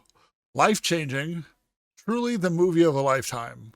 To say that this movie made me feel again would not be an exaggeration. Everything from the complex character arcs to the lifelike animation drew me in. The Song of Peace has become not only my ringtone, but also my alarm in the morning, and the only song I'll listen to in the car. On multiple occasions, I nearly cried due to the complexity and sheer heart put into this film. I've never taken drugs in my life, but this movie gave me the most powerful high known to man. I would give anything to watch it for the first time again. I applaud all the work put into it, although it may have ruined cinema for me, as I may never watch anything as fulfilling as this ever again. So they're clearly I feel like that's gotta goofing be around. copy pasta, but Yeah, but also like, I think it's Rob Schneider. Right? He just wrote that. He wrote that review. So trailer wise though, it kind of just liked sucked. it. I don't know. What do you think? There were parts in here that obviously like really silly, and it took me a while to get over like, is that a Twi'lek? Is that a pig? But they're like, is that a Twi'lek or a pig? There were a bunch of parts that I just thought were like funny, and I'm like, are they supposed to be funny? Or are they like, you know, that's the thing, is I couldn't really get what is a the lot of Twi'lek pig thing? Like, what is that? You know what I mean? Hold on, I gotta show them what we're looking at. So there's a Pigs Star don't look Wars like this at all. There's a Star Wars species called Twi'lek, and they have these head tentacles. And so she looks like that, and then she also looks like a pig. And here's the other thing is like, wasn't Star Wars Rebels on around this time? Which had a Twi'lek character, so were they trying to cash in on that too, maybe? Look at that bunny's face. Go back to that. That long guy too. What the fuck is wrong with people? That's a bunny? That right there. Look at that thing. I was looking at the thing on the right. No, I was look like, at that that looks like a weird like ram sheep bunny, thing. you know what? Meanwhile, Remember when there's they put like out that an Sonic exact the Hedgehog rabbit here. Remember when they put out Sonic the Hedgehog trailer and everybody's like, that looks terrible, so they changed it, made it look like Sonic, and the movie ended up all right. Yeah. This is like, hey, what if we just kept it even when people didn't like it? Yeah. That's why, I mean, I have to give this bunny's points because eyes. there's so much weird shit. Yeah, like, I really want to you see know this what? now. It's You're so right. weird. All right, you got me. Finger on the weight. 2 points from Timmy. 2 points from And me. like, I don't know. This is kind of like Titanic 2 levels for me, which is just odd. Mhm. So I'm gonna Wait, give what? it. You mean the animated Titanic movie? Yeah. Yeah, that wasn't Titanic 2, was it? Yeah, the journey Titanic 2 was the continues. live action movie. Oh, okay, all right. Titanic 2, the journey continues. Okay, because there's also a live action Titanic 2. Have you heard about Titanic 3? No. Oh, the new yeah, it's good. The submarine movie. Tragedy. Yeah, it's too bad that billionaires died. Some people call it a tragedy. I call 5 billionaires crushed to death a start. Anyways. Fiery Timmy. Fiery Timmy. Come on, it's a joke, sort of. So yeah, this has been on too long. So chat gave it 2 points. I'm giving it 2 points. That's 4. I'll Timmy. give it 2 points. So it's 6 points. Suck my butt, you guys. Going to Did Panda I pick Warrior. that one? Yeah. I picked that one. Okay, your turn. I already got my next one picked out. There's some good. Who picked this and who gets 6 here. points? I don't know. Oh, I'm supposed to know that, aren't I? Moondoji, who submitted a lot of stuff. You know, Moondoji is a good example. They submitted 7 trailers, which is maybe too many, but You could also put which one is you would like us to play. Because I see they submitted a couple other things that are good ripoffs that I would have liked to watch the trailer for, but now I'm going to avoid playing yours because we played one already, you know? So, anyways, your turn, pal. There's so many that like I'm like this person submitted 3 fire trailers. See. Okay. This was a good category. This was a good thing. Yeah, this is a good category. You know, this is like just like when Sam picked hard sci-fi last winter and then wasn't there. That was such a good category. You know what I mean? This is similar to that. He nailed it and then wasn't able to be here. All right, you ready? So stuck it, Sam. Oh no. Are you sure it's Bruce Lee? Doesn't look like it. This is a whole genre it so too. Happens when a person dies, their face and their body undergo a change. Who the hell are you? I am the king of the underworld. The underworld? Thanks, up.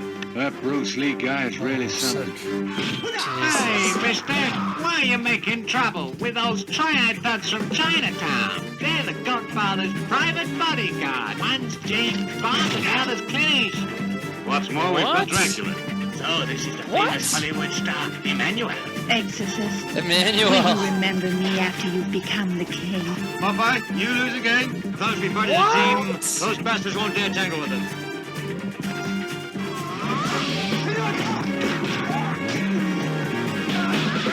Listen, Dracula, your zombies can't help you. He was Kato. Mommies? Yeah, Bruce Lee was Kato, yeah.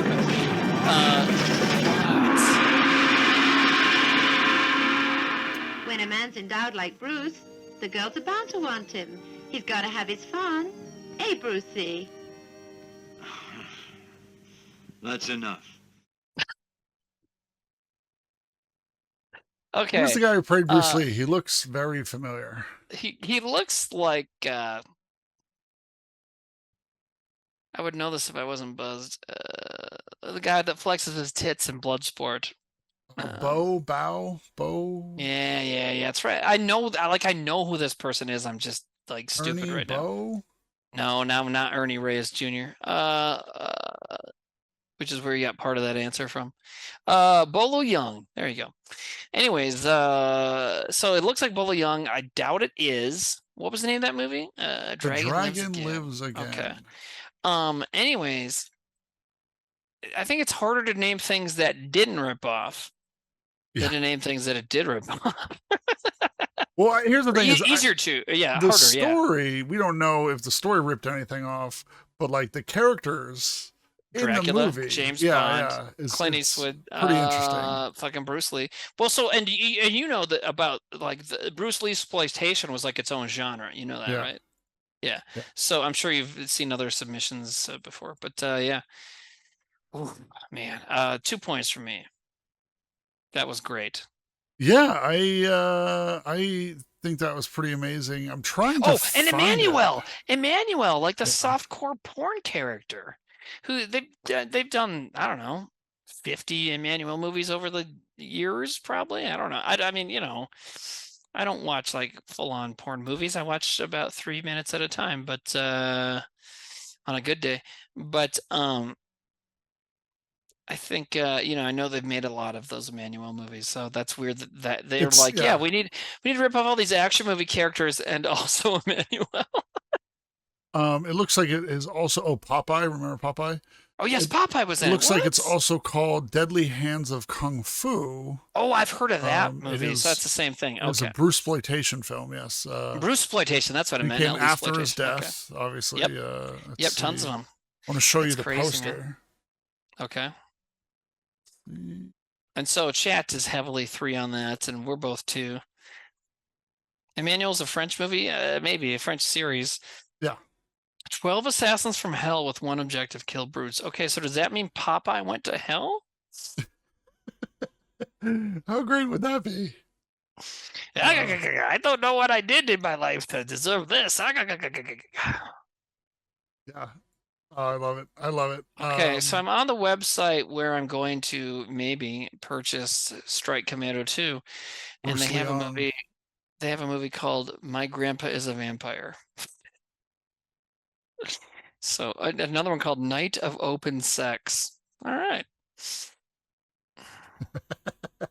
Night of Open Sex. That sounds name. Great. That sounds great.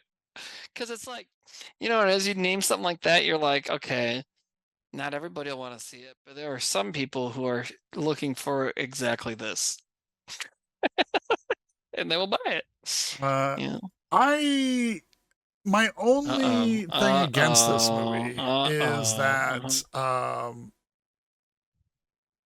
the story, the movie, may not be a knockoff. Oh, okay. So you're saying the story doesn't rip off a story? The movie. I mean, they have all these kind of knockoff characters, so I'm going to count it, but I'm going to say that it's not exactly thematically up my alley for this, but I loved it. So I am going to give this 2 points. I would give this a bonus point. That's how much I liked it. Where do I go with that? Yes, you're on the right side. There we go. So that's 5 points from us. Wait. What movie is that clip from? Is that I'm asking the no? No, that's from Double Dragon. Right. Okay. Which I still have never seen. Yeah, I have not seen it either. I think we're like that's fine. I love that giving the point is always awkward. Yeah, I got to put the button over on this side because it's on my right side, so I can hit it like this. Like we do, but then I have to like stop and go over here to hit the button. So I need to do two things or something. Anyway, that's going to be 5 points from us. That is a solid 3 from chat. That did get submitted twice. I picked it from a kind of rip-off tribute of Bruce Lee movies made in 1977 after Bruce Lee had already been dead for years, starring Bruce Leong. I think they ripped off Bruce Lee as a person. So does that count? You know? No, I still count it. Bruce Lee is in hell and has to fight Dracula, Clint Eastwood, James Bond, and others. He also teams I think up it's with Popeye. funny to also say for this beloved guy to die, and then the movie comes out and says, "Hey, he's in hell." Yeah, that's crazy to me. So that goes ready? to Niamix. All right, Niamix, good job. Okay, here's a good one. I'm excited for this because it's just, ooh, wait. Ooh. The same person had. This is, oh God, I can't decide. Dork, you submitted it? I didn't see it. So dumb. Okay, we'll go this one instead. Although I don't know. Yeah, fuck it, man. I think I see Lance Henriksen, so I can't say no. Here we go. All right. No, I got to go with the other one, or people get. I feel like if this other one, I want to play one that this person submitted, but the other one, and people like it. I feel like if people found out it was submitted and not watched, they'd be upset. So here we go. There's the Asylum. The Southwest Express heads towards Los Angeles, loaded with 100 passengers and 1,000 angry, venomous snakes. Oh, wow.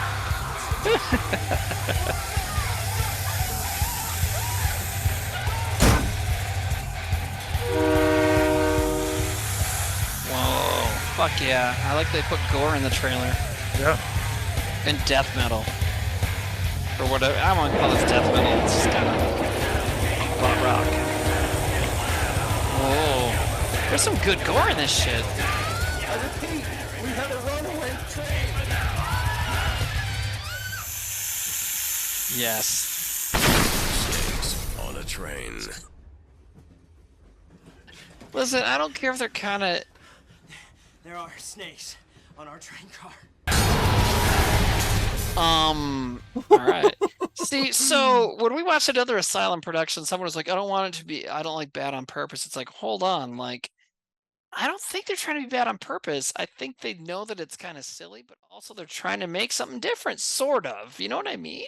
Yeah. I agree. mean, Because like there's Snakes on a Plane, the original movie is like kind of, they know what first of they're all, doing. it sucks. That movie sucks. And I bet Snakes on a Train is better. First of all, the gore looked fantastic. Snakes like eating into someone's hand and going into their veins and shit. That's awesome. That's what I'm saying. Girl, Some like, of these making out with snakes. Yeah. Some of these could be a legit rival. Like if you watch these movies back to back, it's possible Snakes on a Train is better than Snakes on a Plane. Oh man, in the last 5 seconds, it went from 98% yes to 68 to chat's just disappointing the ever-loving shit out of me right now. Because like, okay, a lot of these rip off of a good classic movie. This is ripping off a movie that sucked. And you know that they didn't even know it sucked at the time because they've shot this film in probably a week. And the effects don't look like it took much longer. And they shot it, they did it quickly so that it can get out, so it was on shelves at stores the same time Snakes on a Plane was in theaters, But yeah, there you go. Circus Bean says Snakes on a Train was released August 15th. Snakes on a Plane was released August 18th, same year. I love that. But it also looked more interesting. It really did look more interesting. Like Snakes on a Plane was straight up built around Samuel Jackson going, I want these motherfucking snakes off this motherfucking plane. Didn't this start as like a Reddit thread too? So it's like the people who did Snakes on a Train like had enough time to put together a production, Yeah. So I liked it. I thought that trailer was great. And I'd give it 2 points. Like I actually want to see that movie. You know what I mean? So yeah, I only give it 1 point. I know there's not a lot of content there. But I mean, here's the thing. All right. I could go either way on this. I was like 1 point up until, let me show you this part. It was 1 point right up until here. Mm-hmm. There are snakes on our train car. Yes. What is that? So I think that's that one thing that I'm like, oh, there's a snake the size of a train eating the train. Yeah, dude. That's 2 points for me. That's 2 points. You know what? That's 2 points for me in 2 words. Cinema, right? That's cinema, right? Anyways. I think the 2 words you meant to say were slut boy. That's only 1 word too. Slut boy. There you go. That's good. Anyways, so it's 4 from us.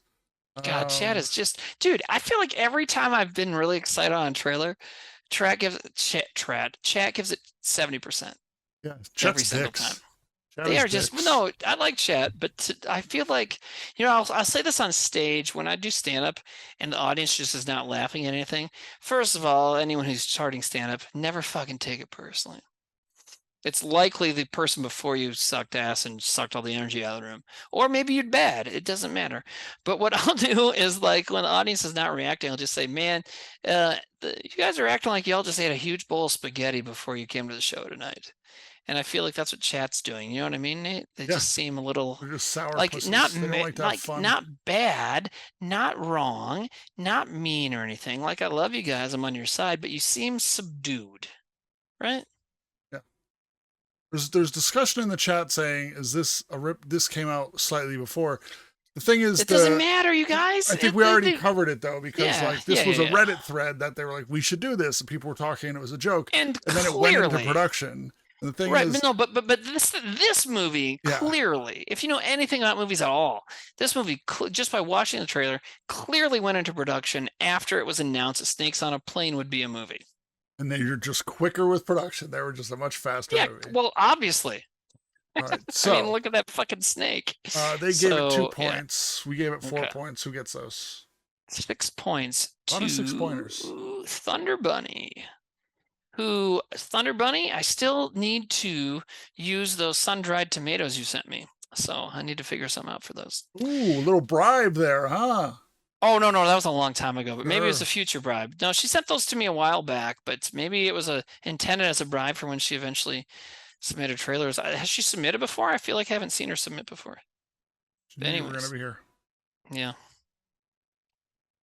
Okay. That was good. Ones. I'm like so overwhelmed. Dude, this is a nice night. I'm sweaty, but I don't care.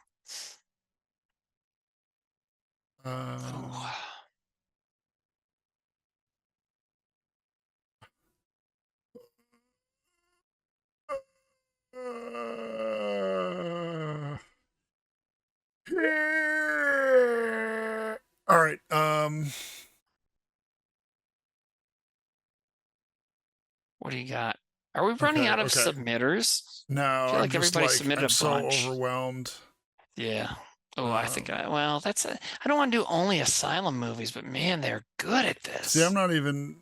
Can you tell I just they're know Asylum them or? Oh, okay. I that's the know thing. of some. Like there's one I saw that I know is from Asylum because it was famously and I'm gonna play it next anyways because the name is just like Snakes on a Train is really funny. This name is also funny. So anyways, you go ahead with yours, man. Sorry to interrupt.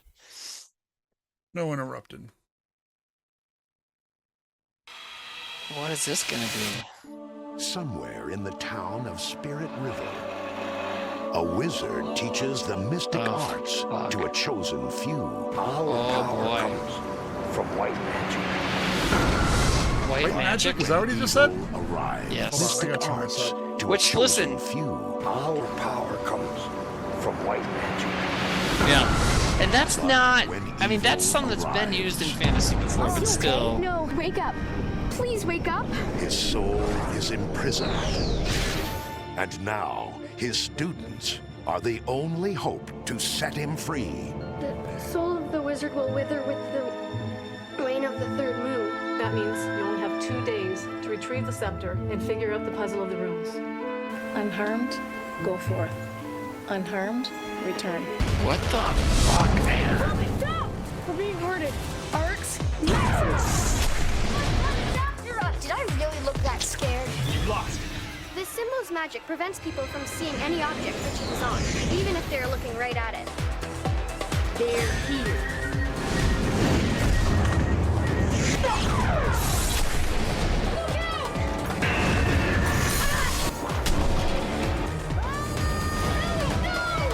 Billy can fly? Billy can fly?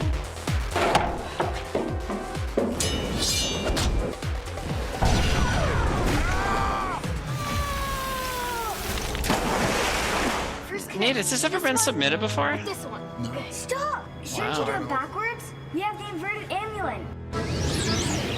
It's open. 1, 2, 3, go!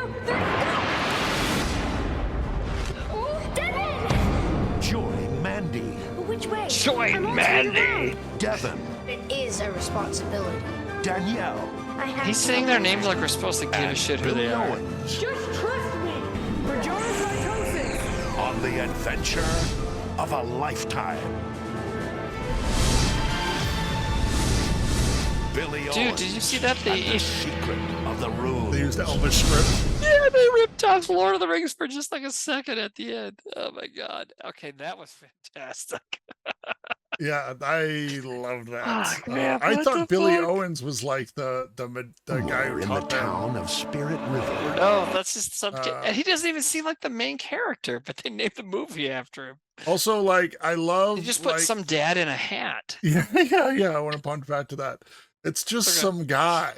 Yeah. It's just some guy and like he's wearing a suit and then he has this like shitty Like floppy a floppy hat. fake Indiana Jones hat. That is He looks so like funny. a bad college professor. Yes. Also, Yeah, slash shitty homeless Indiana man. Jones. Yeah, I feel That's funny. if your soul is entombed into an amulet, you probably did a bad thing. Yeah, like you should stay there. Grumbledore. That's funny. What did they rip off? Goonies. Harry Potter? Hello? It's definitely Harry Potter. I don't know if you guys didn't get that. So it's Harry Potter. It looked like there was a little Goonies in there as well. Let me see. The context says 2010, runtime 2 minutes 10 There you go. seconds.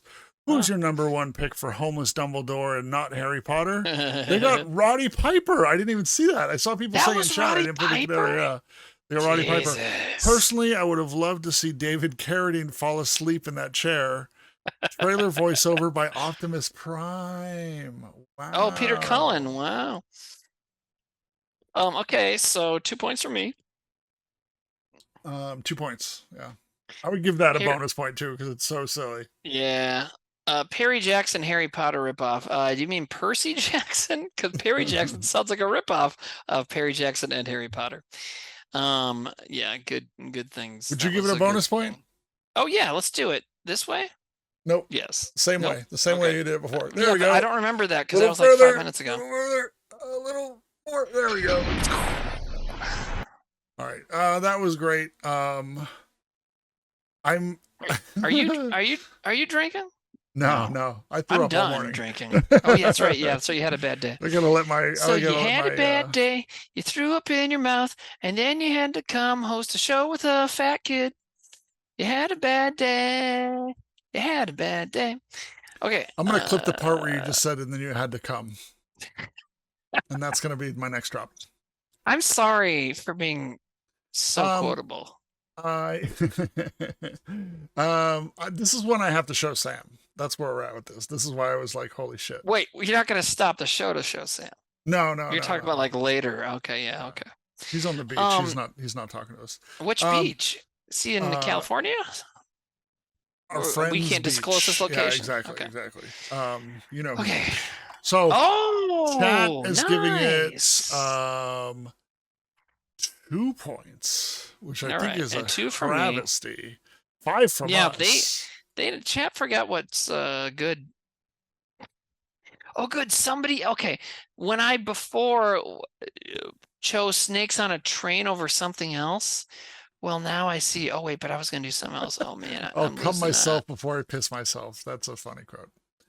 This is what the fuck was the one I was? But that was from Flanger, and I feel like that's the kind of fire Flanger brings. That's why he's tied for first now. Yes. It's he dug that out. He found that. Yes. Dug that out. He did the work. Because, I feel like if you have a tertiary knowledge of garbage movies, like a lot of us do, you can find out about the asylum. But, then you got to dig deeper to, whatever fucking backwoods, mom with $1,000 production company that was. You know what I mean? So, okay, I shouldn't be so mean. Mom with $2,000 made that movie. Okay, you ready for the next one? I am. Okay. I like the name of Never this seen one. anything like this before. Yeah. Oh, you saw it. Okay, yeah. We don't believe the rig disappeared. We believe it was scuttled. What do you propose? He was the wow, first one to Graham sign up, Greene. and he passed all the tests. I've actually wanted to see this. Yeah. Yeah. I like the movies it rips off. For the world. I like those 2 movies. Are these M-Bot pilots ready? Gearing up as we speak. It's just the ballsiness of the name is This really is the funny. deep sea dive. To me. Leg up.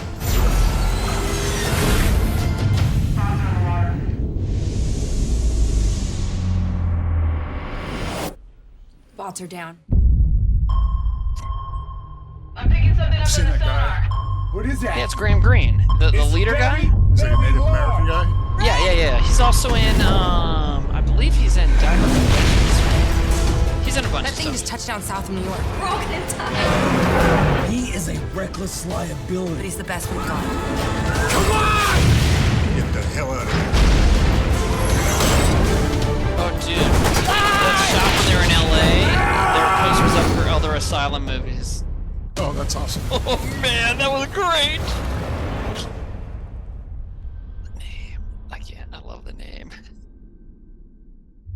It's so blatant, and the movie looks so blatant too. Yeah, They didn't even try. They didn't try at all.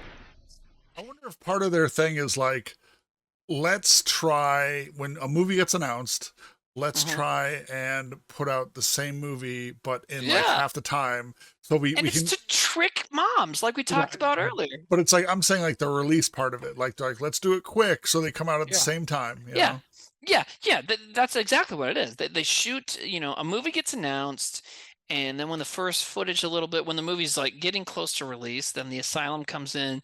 They probably have a stable of the same garbage actors for everything. Maybe they're not garbage. Maybe they're nice people. I don't want to shit on people trying to make a buck, but anyways, so they they're like, oh shit, this is coming out. Let's make Atlantic Rim, and we'll put it out on DVD, and Blockbuster will have it, and moms who are just trying to get their kids to shut the fuck up for 10 seconds will buy it thinking it's the big movie. Lydia Petuni says specific rum. I would love that. Anyways, that trailer was good, and Graham Greene was in it too, so 2 points. I love seeing like some of the other ones that come up, like just really quick. Yes. Like Bullet Train Down. Like that's a new one, Yeah. Like, dude, Swim, which is looks like to be a ripoff of Crawl. That one where the girl got stuck in the house with the alligators. Remember that one?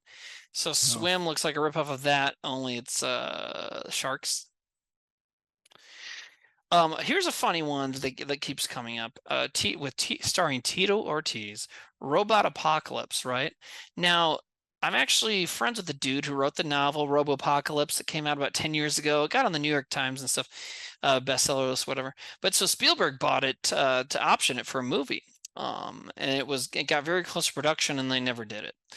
So it seems like Robot Apocalypse is ripping off Robopocalypse before it actually got made. So it's like what we're talking about, like they hear about it, so they decide to rip it off, but then the original film never comes out.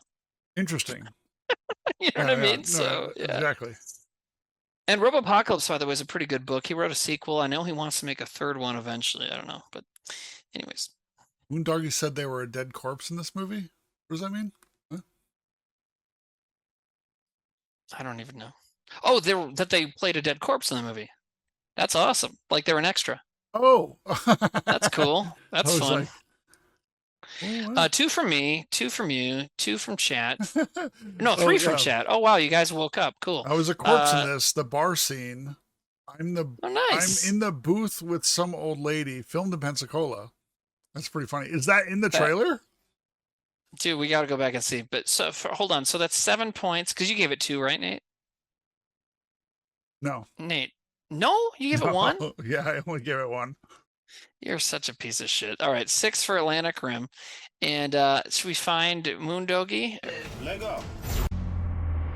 I don't even know where the bar was. It's very, very large. Dude, this movie is such a blatant ripoff. Isn't even the headgear the same? He is a reckless liability. He's the best we've got. Is that the bar? Yeah, was that outside the bar right there? Reckless liability. He's the best we've got. Was that it? Get the hell out of here.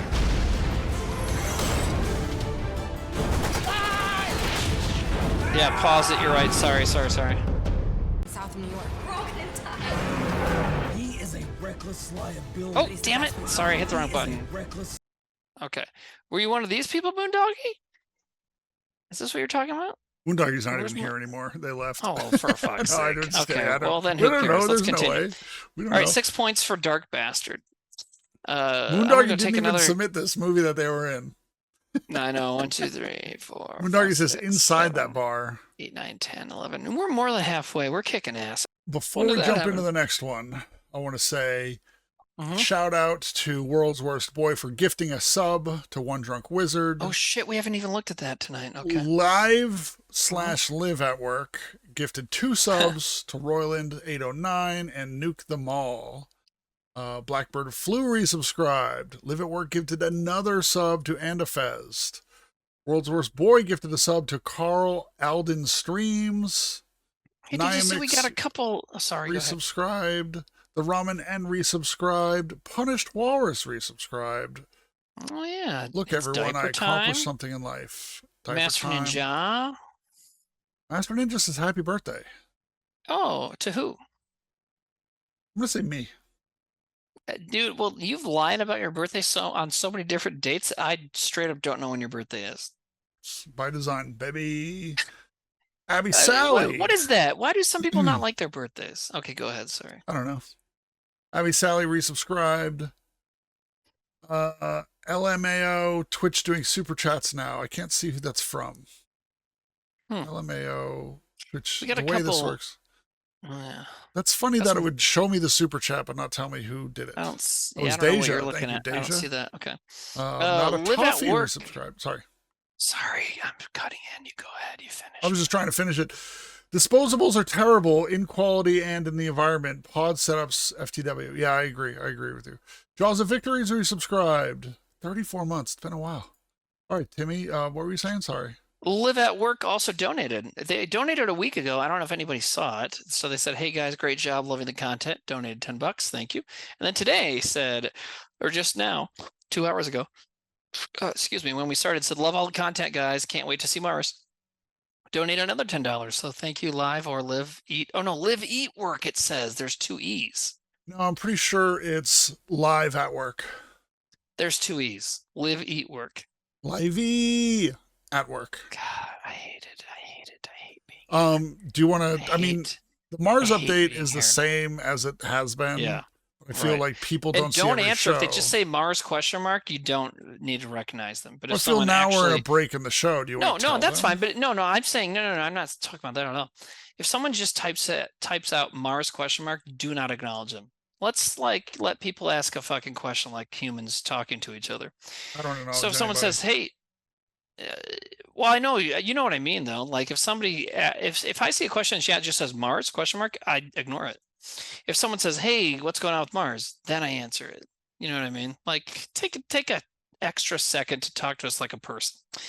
So yeah, Mars is basically finished, scored, working on there. It's being submitted, right, Nate? It has been submitted as far as I know. So it's completed the problem enough is I'm to the only submit one good it. at responding to text, and I'm not doing it, so I don't know. It's I don't want to speak out of turn, but I know it's not, everyone's like, oh, it's done this, it's done this. It's completed enough where they can send it to festivals to be reviewed for submission, and they can still work on it afterwards. I don't think they're allowed to say what festivals it goes to. Right. Yeah. Some people are like, why isn't it going to be released and then submitted to festivals? That's not how shit works, man. Yeah. It's not a festival's not like, hey, I loved this, so it's in a festival. Festivals are actually so that films can find distributors and places to put them out there for people. So it's usually the first place somebody will actually see the movie. Yes. So and that's where a lot of the cool independent shit comes from. Because like for instance, our movie, which is cool and independent, it was crowdfunded by y'all. And and South Dakota's not in the South, but I say y'all anyways. So it's been crowdfunded. So we that means it was made outside of any studio systems. So which is great because we get to do whatever we want with it and make the jokes as crazy as we want, whatever. But it also means that we got to find somebody to put it out when it's time. So that's what festivals are for. And so a lot of the fun independent movies you see out there that's what they do. They submit it to different film festivals and then people can watch it. And a lot of film festivals, each one has its own unique sort of vibe or sort of audience, so like Sundance is very indie minded, but also tends to run a little like serious. South by Southwest often gets like the sillier, the crazier stuff sometimes. There used to be one, I don't know if they still have it, called Slam Dance, which is like an indie action festival, so stuff like that. Dark Bastard says, Timmy, is Mars a mockbuster of Earth? Yes.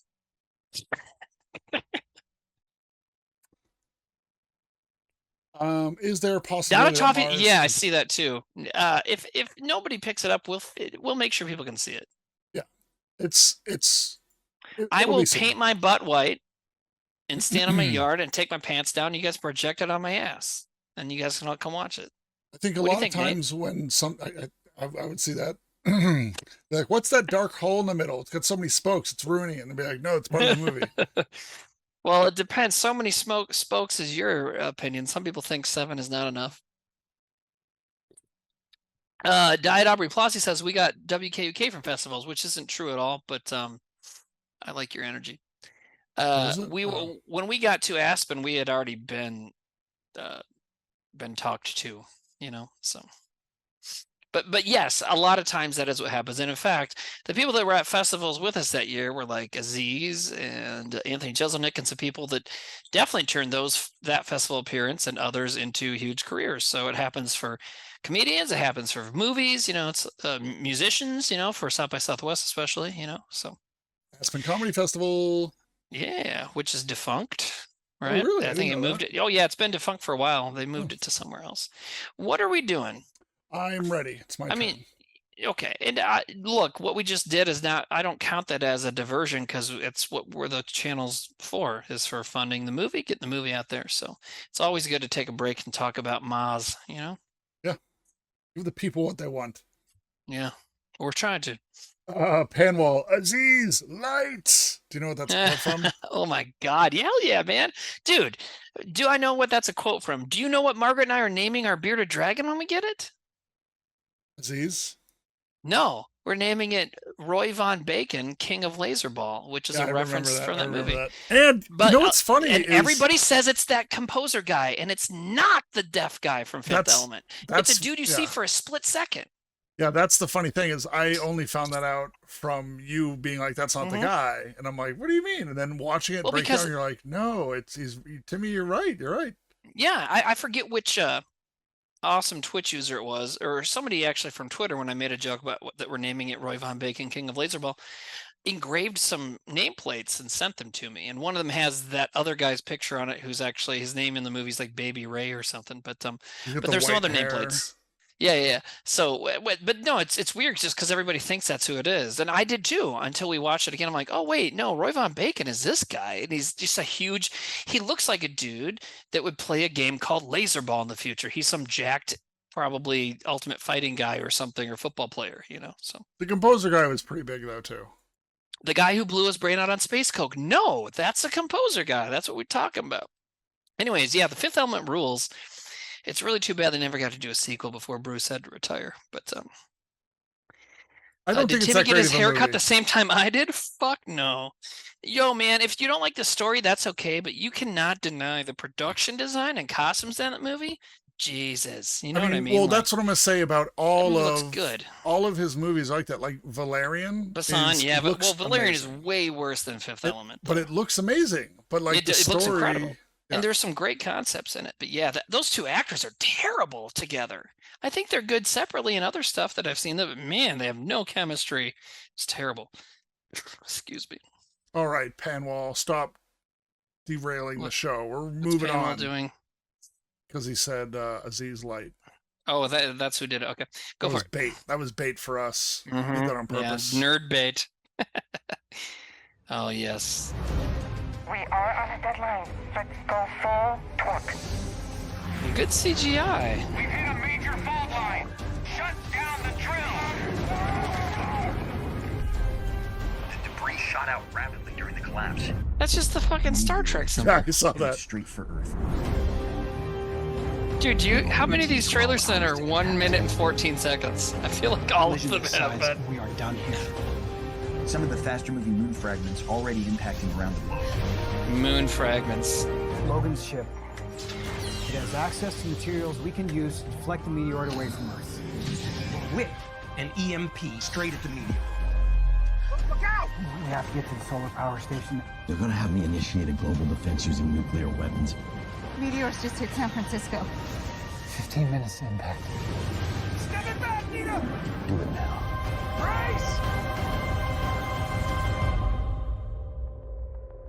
Home is about to be destroyed.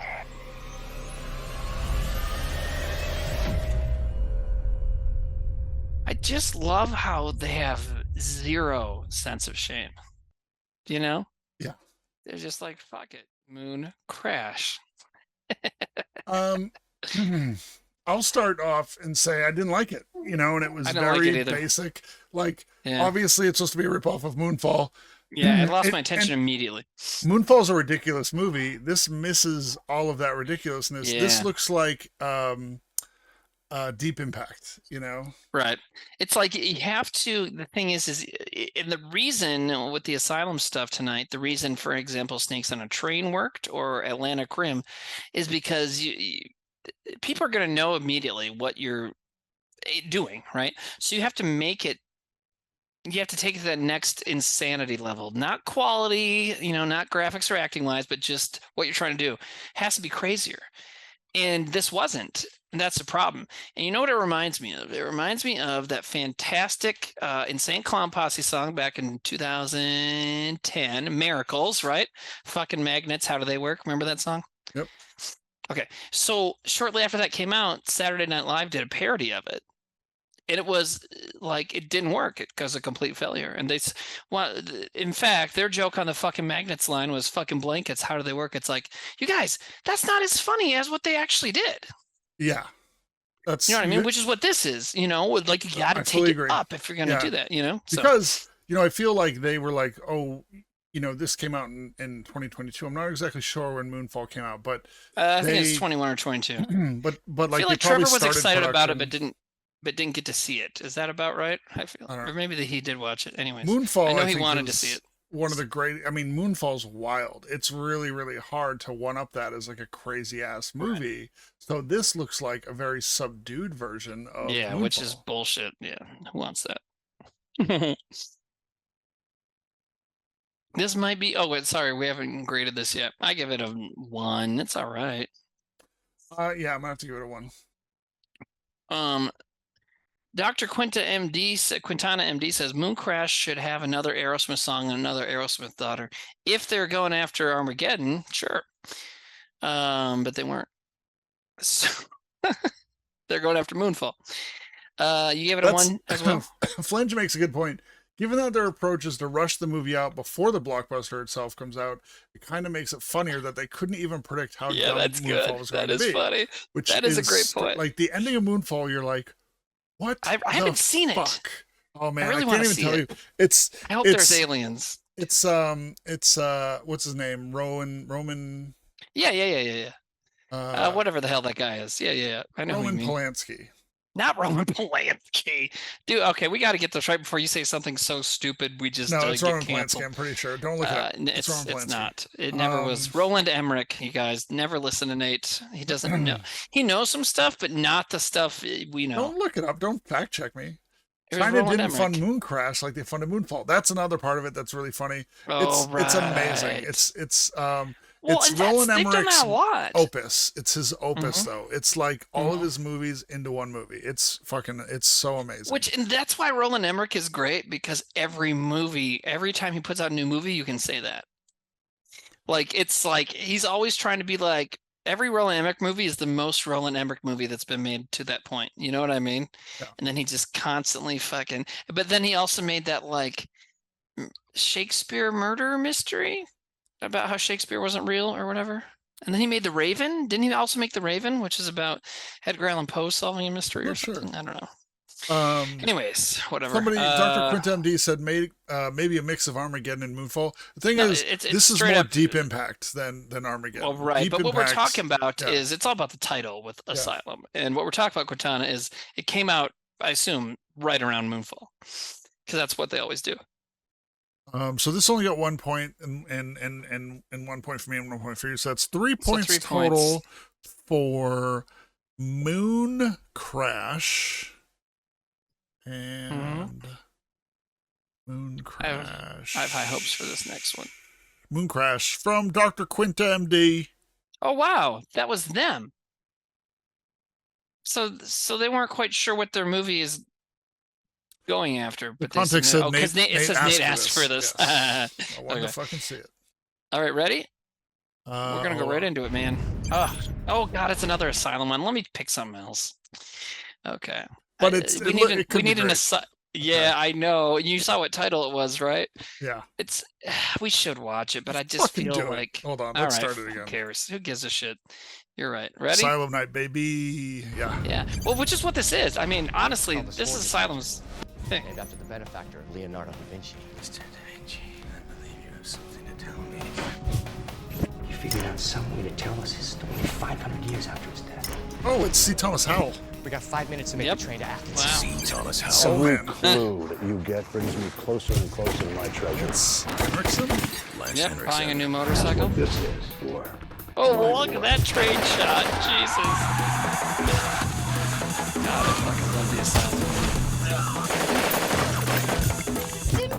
But like I've said, sometimes they end up being better. This probably is not. This is the power of God.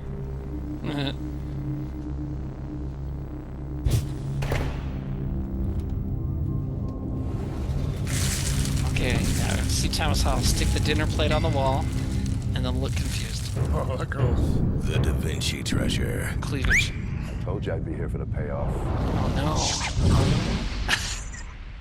I love that sound effect. That sound effect that's so cheap. It's from like an old Doom or something. Okay, so obviously that rips off 2 popular franchises. Oh yeah, I didn't even think of that. Yeah, dude. But yeah, well, I didn't either when I picked it. And then once the trailer started, I'm like, because it shows the White House and they're looking at symbols and stuff, like, oh, it's National Treasure too. So see, I kind of wish they made it like the Michelangelo Code. Right. Or Donatello, something like that. I think that'd be great. The Raphael paradox. That's what it should have been called. Yeah. Anyways, Lance Henriksen, 2 points. Yeah, man. I think, again, they're a quantity production company, right? This one I think plays. It can't be any dumber than anything else, And this worked. It worked, yeah. Like I feel it worked, yeah. Took it up to where it needed to go, for sure. So I don't know if it had that moment for me. It did have cleavage, so that's good, but I still think it's a 1-point trailer from me, dog. That's fine. I give it 2, so it's 3 from us. We just got rated, Timmy. Oh, we did. Who rated us? I didn't see. Who rated us? Nova Geometricide. All right, thank you, Nova Geometricide. Very good. That's why I didn't say it, because I was like afraid to pronounce that. Nove, that means no go. That means not going. Don't listen to Nate, you guys. Never listen to Nate. Geometro side. Geometro's a car. Don't listen to him. Your eyes will bleed and your ears. Don't listen to him. Okay. Thank you very much for the raid. Clown Baby also resubscribed. Thank you very much, awesome. Clown Baby. 5 points. Right? Are we done with that one? It's still getting voted on, but it looks like it's ending on the 2-point spot. I'm giving it 1 point, so it's 3. I'm giving it 2, are so 2, it's 5. so it's 5. Okay. And it was submitted a couple times, but that's going to... Where the fuck did it go? Man, I'm like losing my goddamn marbles here. It was submitted by somebody who only submitted the one thing. Oh, there we go. Okay. Mycotron for, what are we saying? 5 points total, right? Is that what we said? 5, yes. Okay. Mycotron, 5 points for the Da Vinci Treasure. And we are at 13 already, man. We're not doing too bad. 5, 6, 7, 8, 9, 10, 13. All right. You got one? I think so. Oh, I had a quick idea for a theme sometime. Maybe not next time, whenever. But we talk about pandering. Like if you submit a trailer from a weird Christian production company, you're pandering to Sam. If you do something that has boobies and bikinis flopping all over the place, you're pandering to Nate, right? Everybody likes those things. Well, of course, but you really like to see those in a trailer, which is fine because, there's nothing wrong with liking boobs. I love boobs. And then if you submit a Phantasm movie, you're pandering to me. So I was thinking, wouldn't it be fun to have a theme sometime where people, we make sure which hosts can be there, preferably all 3 of us, and then people submit targeting one of us, and they say in their context which one of us they're targeting, and so that's the context for which we judge it on. You know what I mean? I think that could be kind of fun. Yeah, that's kind of cool, right? Yeah, I think that's cool. Was great. Yeah. Sam also had that would see a lot of dumb horror movies. Remember the draft idea? But that would be a long stream. The Trailer Boys draft. Well, there's that whole draft podcast that some of my Portland comedy friends do that I wouldn't want to step on their toes. But they don't do movie trailers. Everyone does a draft thing, though. They don't. Yeah, it's a very common thing. They didn't invent it. You're right. You're right. Also, there was that other idea I had where we submit the trailers and chat judges us, which I would love to do sometime. I mean, I would win that, but it would still be fun. I don't know if you would. I don't know if I would either. I just want to say something fucking stupid. But, yeah. Nate, your last words right before Timmy started speaking were about cleavage. It's okay. Yeah. I'm like, cleavage is cool. Here's the thing, man. I'm saying it's not a specific thing. Yes, yeah, but we're just saying that you have always enjoyed when those are in a trailer, and all I'm saying is if that kind of stuff's in a trailer, you're gonna give it more points. Is what seems to happen. You know what I mean? Which is fine because I'm 100% no, I'm 400% pro boobs. So it's fine. Possible. It's not. Dude, there's some 100%. No. There's some boobs out there. You know what I mean? They're like 400% boobs. Yeah, stop making me out to be a creep, Timmy. I'm not. How am I even doing that at all? Domino says, can Timmy spend more time explaining what you three like? I think that's sarcastic. All right, you ready for the next trailer? Yeah. Go for it, man. This one I'm a little excited for. If it says Asylum, I'm gonna cheer. No, this is not. Oh, this one. Hell yeah, man. I gotta start that over again just because the intro is just too hot. Stargrove. Look at those lips. Stargrove? Likable young man. Thank you.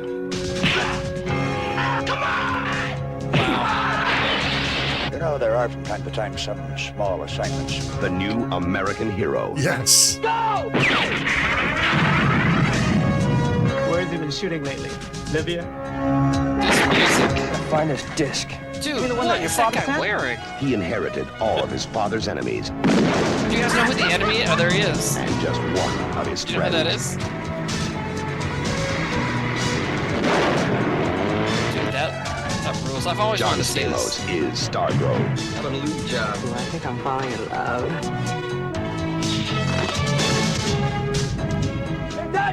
Vanity is Danja. Wow. Choose from the Last Dragon. Give me the disc. Whoa. Any idea who could be behind this? Ragnar. Gene Simmons is Ragnar. Yeah! Trade a wet kiss for this? The sting of death. We're hot. Where the red starts turning into the blue main. Is that Freddy Krueger? I'm impressed. You really are Stargrove. I Steve doubt England? it. I think that was. Well, his name's Robert Englund, but England? Jeff Englund. I mean, maybe, you know. Oh, shoot!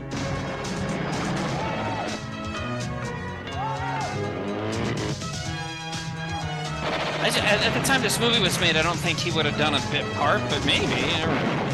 Stargrove. Stargrove, what a weird... The only one standing between life and death in a brave new world. Stargrove, never too young to die. What the I think we should do it again. Stargrove? That says Robert Stargrove? Englund, but it's spelled with an A instead of a U. So maybe it's not the same guy, but you thought it looked like him, right? So it's gotta be. It's definitely him.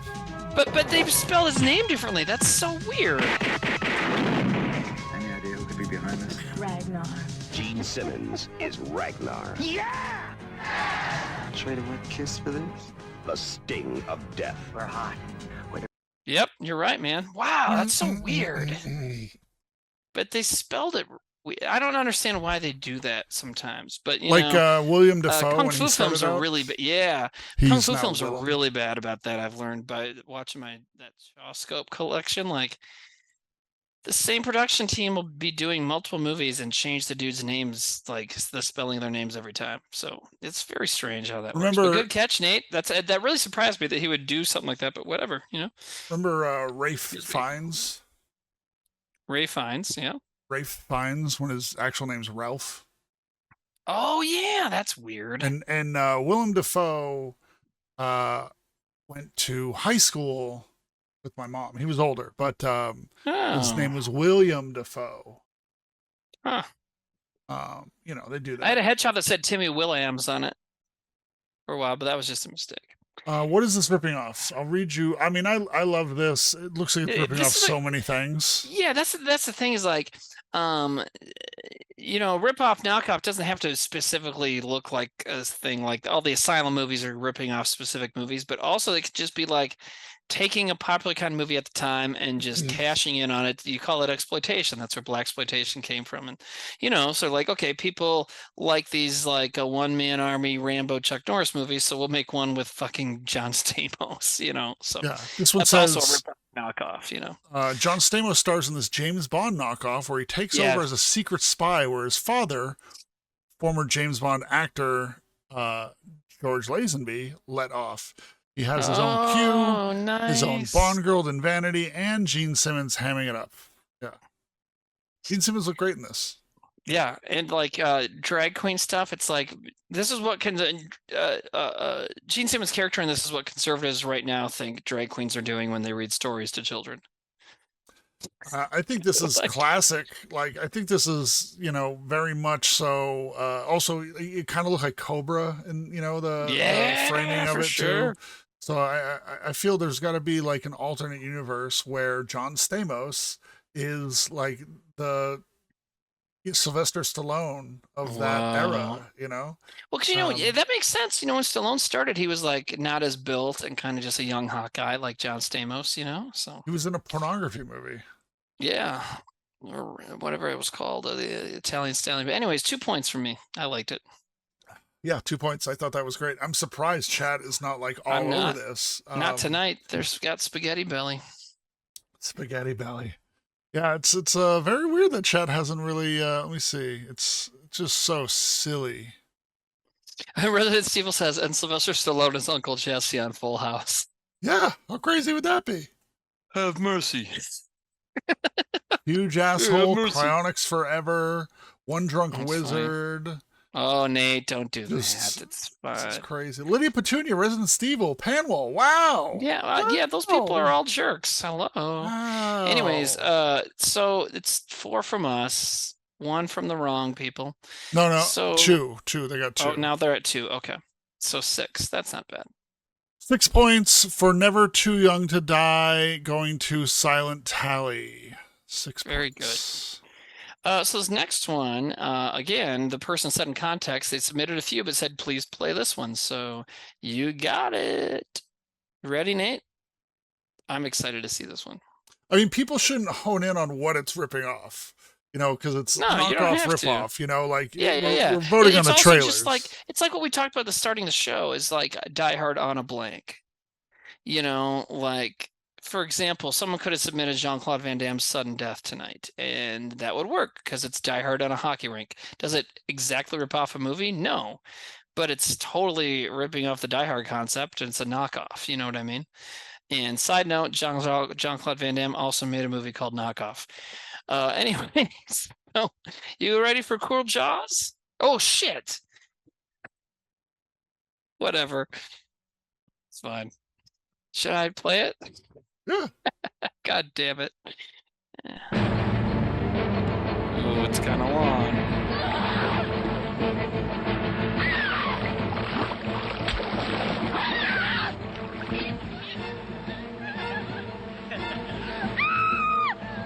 Talk rubbish, boy. This is not the place nor the time. Oh, wow. This is really a ripoff of Jaws. I don't think so. I mean, they were speaking English. It's from the 90s, I think.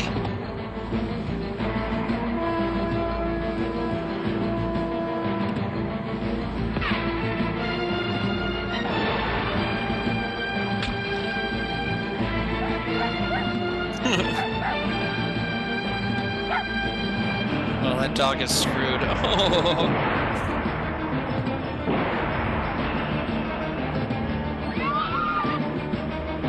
Bob Marley t-shirt. I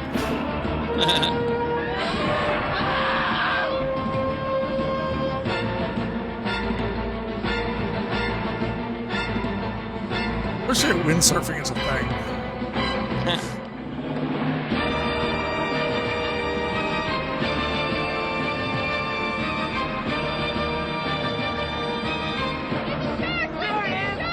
They're showing all the shark action.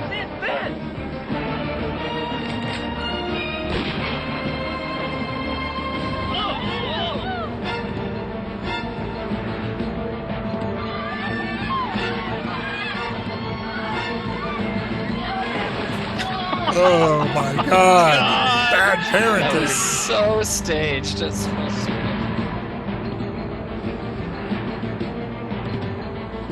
This trailer's going on forever. They're looking at her like, oh my God, she can't walk. It's like, no, she's already in a wheelchair. Oh. Yes. It's gotta be over 8 meters long! Meters? Oh, I bet this is Canadian.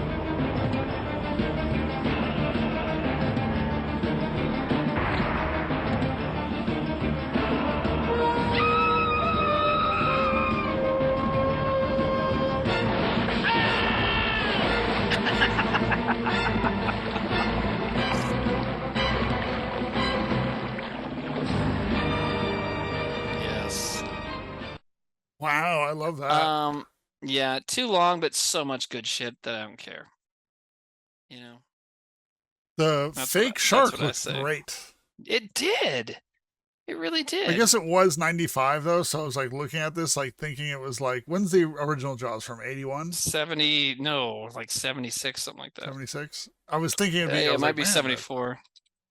Well, that's what I'm comparing it to. 75. I'm comparing 75. this Jaws I understand. puppet to the original. I'm explaining it to chat. I'm comparing this Jaws to the original Jaws, and in comparison, so 20 you're years like, apart, oh, it looks great. yeah. But yeah, there is a lot of time difference there. I love that. I loved it too. 2 points from Wah, for sure. I'm upset that my buttons aren't working. You know, say rub it all over my chest in here? No, I was going to say 2 points from Slutboy.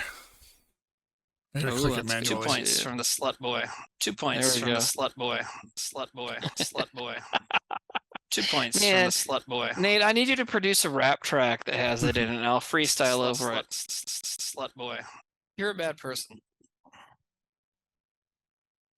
Spray it all over my chest and hair. 2 points from the slut boy. My gut's not a toy. When I sit down for trailers, I want to have some joy. Run, bitch, run. Punish Waller says, my grandpa was friends with the guy who built Bruce the Shark. My mom got to see it being built. Pretty cool.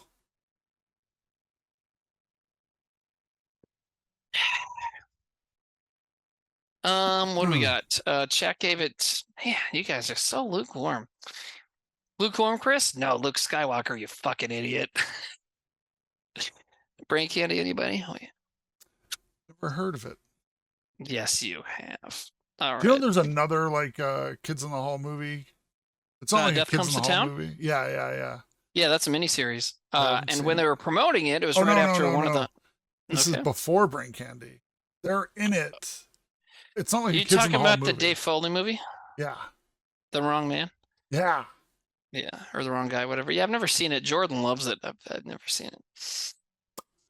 All right, so let's call this at not even. This was so close to getting 3 points. I'm surprised.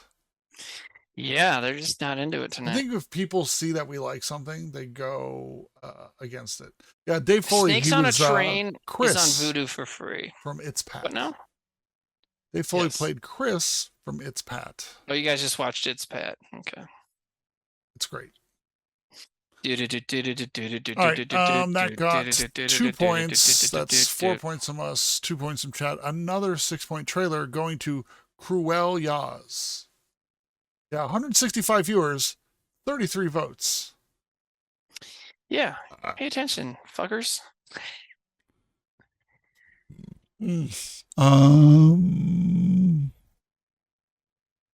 Nate. Yes, sir.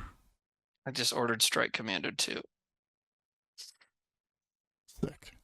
It really got to me, you know. Just the, you know what it was when he nonchalantly blew away that ninja. Tammy was on board. That's what got me out of that. Like I always say there's like one part of a trailer when he just kind of like is like, oh, ninja right in the back. I thought that was funny as shit. You know what? My ADHD, anxiety, obsessive part of me is going to be like, you have to find Strike Commando 1, you have to find Strike Commando 1, you have to find Strike Commando 1. But you know what? I think I'll get past it. Hold on. Well, I'm sure. Is there an alternate title though? Well, oh, right, there is. And you know what? That's another thing all the Italian ripoffs are good at is like, it probably has nothing. They probably have nothing to do with each other.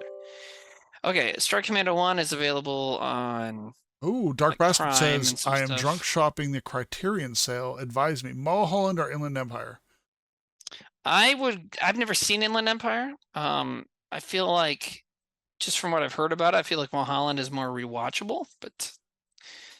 Wait, the Criterion channel sale is up, or the Criterion sale is up on their website. You shouldn't be telling me this stuff. I would say Lost Highway. Is that on Criterion? That's not what they're asking. No.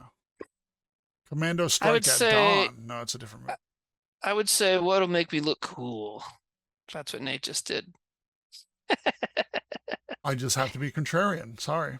I know. I'm just kidding, buddy. So is it my turn? I have no clue. What did we just watch? Cruel Jaws. That was me. That was so you. And did who we submitted that? finish that? It's 6 points. Dude. God damn it. Sorry. Oh, you know what? I did have one. Good. Oh, Cruel Jaws, Butterfly Beulah, 6 points. There we go. Oh, you ready? And again, she asked to play that one, so we did. It works nicely that way. Go for it, pal.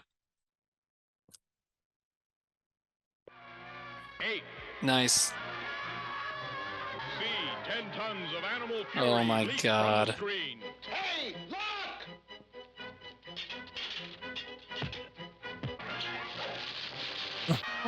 Oh, this is a 3D movie. Yeah, okay.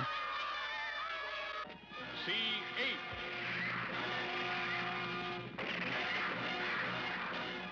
C. Giant ape defy jaws of great white shark. What is with the narration? C. Giant ape vanquish monster reptile. Vanquish monster reptile. C. Ocean liner demolished.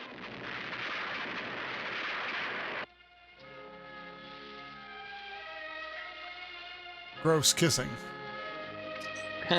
Why is this in the fucking trailer? Flaming Holocaust.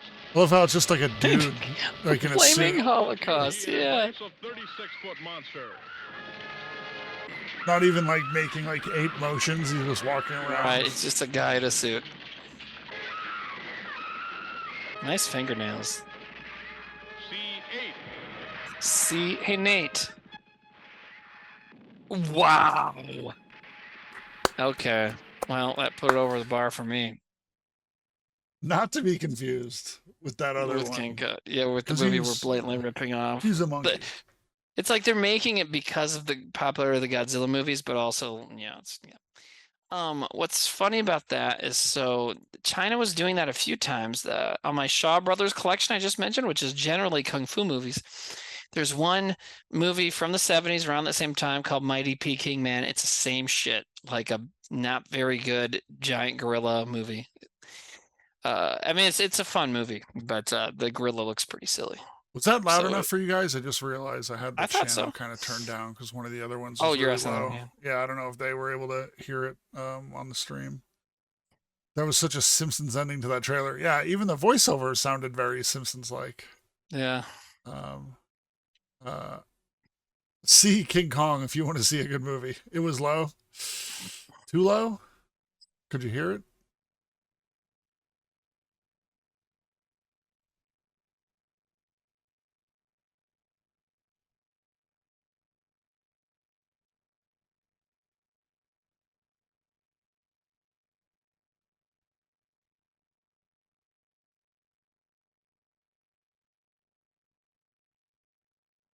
What's going on?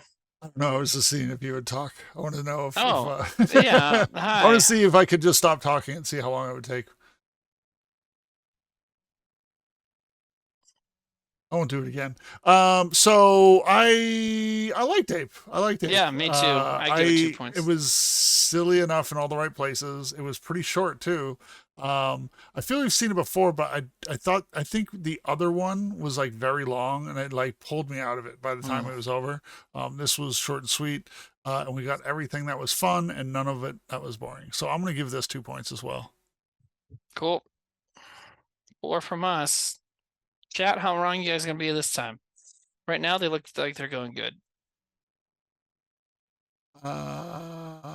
Chat is close. Let's see. When it hits 3 minutes, I'll kill it. It looks like 3 points right now. So it's odd that we're all on the same page. So pretty funny. Oh, it just dropped below. Whoever just wrote it down. Trying to. Wow, people are they're trying to put it down. We should never say These stuff. Trolls, We just should these not trolls. talk. Wow, it's going Total down trolls. further.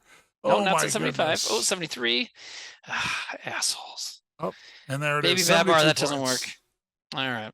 And So 2 points. 6 2 points to 6 points to Oh, away, no. stork Did you pick away. this? Oh, more than one person submitted it. Okay. Yeah. I would say too, don't put the year in the title of the movie. You could put that in the context, but the way we have it, so we don't want to get confused, just put the title, put the link. You don't have to fuck with it. Right. And don't put the title, the date in your name. Somebody did that too, which just makes things weird. Okay, so this people one... do that now to fuck with you because you told them not to do that. More people are doing it than did it before. I've only seen one in here tonight. No, they never did it before. Well, it's probably the same person. Whatever. You're right. I shouldn't try and contain the ease of submissions for us to have a good quality show. Anyways, all right. I will start this one, and it's not an exact ripoff of something, but it's definitely of a time. We've watched this before, haven't we? No. Ladies and gentlemen, Mr. Brian Bosworth. You know, all my life people have had the wrong idea about me. I don't like cops who make up the rules as they go. They say I push things just a little too far. They accuse me of being insensitive. They basically say that I lack the ability to get along with others. Is he in character here, or is he playing Brian Bosworth? Just to prove these people wrong, well, I decided to join a very exclusive and private yes. club. Oh, yes, yes. It's very plush. Both? And the membership? Very select. Yeah, William Forsythe, baby. We play some games. A perfect place for me, wouldn't you think?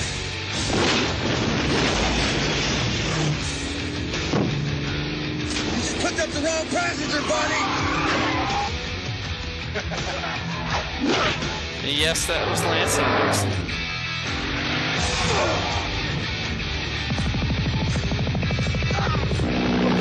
That's like real. That's yeah, dude. Dude, the director of this movie, he knows how to make Mr. a fucking Brian action Bosworth movie. He's a former requests the stunt pleasure guy. of your company. Stone Cold. Oh, I love that it was like it's out on video trailer. That's what that was, you know. But that was good. And obviously, you know, there's a million movies like that. So that's, what do you think, Nate? That definitely qualifies as a knockoff thing, right? It's like another bad cop thing, yeah. But okay, I own that movie. That movie is fucking awesome. That's as far as ripoffs of like the cop plays by his own rules thing. That's like the best one. It's like Cobra. So fucking good. Have you seen it? I think it's better than Cobra. Cold? Cobra's good. I think Stone Cold's better than Cobra because it's like even crazier. What does the context say? Oh, 80s loose cannon cop cash-in. Very Cobra. Trailer is weird with actor addressing the audience directly. Yeah, I think and they have the way they have the title up there. I think that's like something they would send to. It was something that would be on like rental video, like if you rented a video from Blockbuster or something. You know, it was like for VHS rentals. You know, but just to tell you like about other movies. But anyways, I thought his trailer was great, and I loved him talking. It was so cheesy and weird. But like, I mean, you asked if he's in character or himself. I mean, the character in the movie is just Brian Bosworth. You know, it's just a football player. Yeah, he's a football player. He was like an eccentric this is guy. how I am. I'm gonna. Yeah, exactly. No. It's. Okay, I don't want to spoil too much about this movie, but in the beginning of the movie, he wakes up and he goes to the blender. And I forget all the stuff he puts in the blender, but it's a lot of weird eggs. shit. Yeah, well, so it's the raw eggs, vegetables, fruit, peanut butter, potato chips, just a weird ass thing. And he blends it all together into a smoothie, and you're like, what? And then he pours it into a dog bowl on the floor. And you're like, what?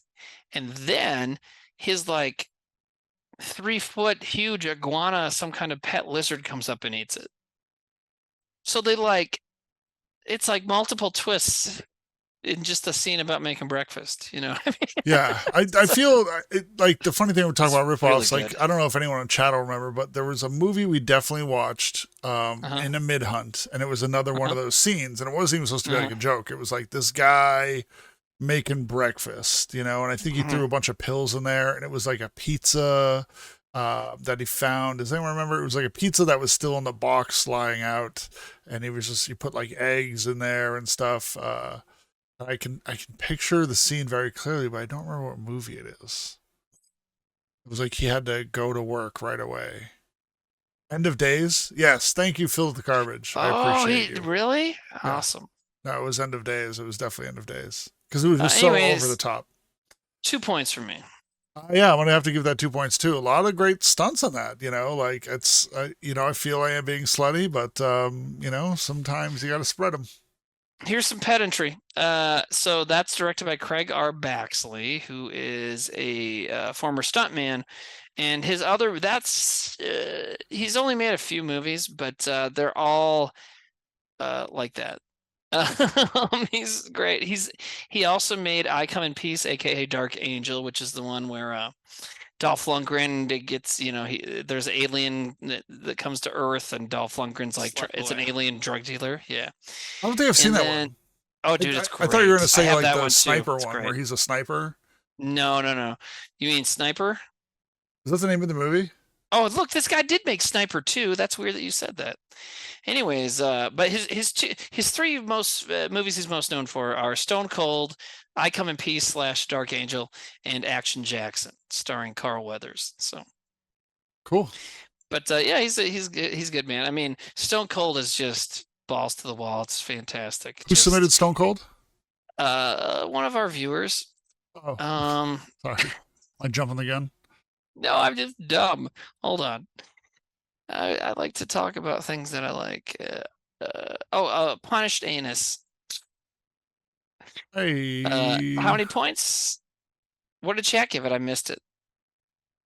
I thought we already did it, so I undid it. Oh, for fuck's I think it was 77%. The trailer was too good to be at 72%. Yeah. Okay, so 2 points. So it's another 6 points. 7. Oh, I thought you said that they did 77 points. No, Diet Army Plus says the trailer is too good to be at 72%. Oh, okay. So 6 points. Yeah, they are just cold tonight. All right. What are we at? Because we're starting to get to where I need to. Yeah, we should do one or two more one, each. Two, what do you think? well, One each? Oh, maybe if my mouse works. Okay, there we go. Oh, God. I hit it when I hit the speed thing and it screws up the speed. Okay, 1, 2, 3, 4, 5, 6, 7, 8, 9, 10, 11, 12, 13, 14, 15, 16, 17. You do 2 more, I do 1 more. Then we're done. Okay. So you do 1, I do 1, you do 1. Then we're at 20. All right. And we're only just over 3 hours right now. We're fucking killing it, bro.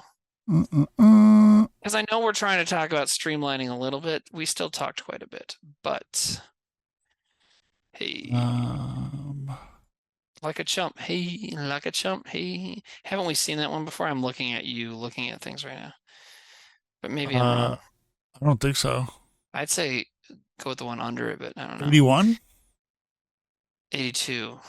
81 looks dope to me. I'm excited for 81. I'm saying I think we've seen 81 before, but I could be wrong. All right. But whatever, man, go for it. Do what you want. It might be awesome. Who knows? Like a chump, hey, like a chump, hey, like a chump, hey. I did it all for the nookie. This is not a commercial announcement. I repeat, this is not a commercial announcement. The producers and distributors of this film advise against, I repeat, advise against anyone seeing it who is easily frightened.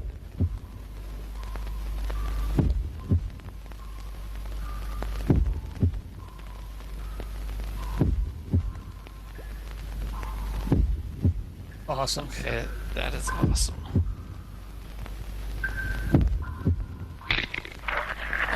Okay, yes.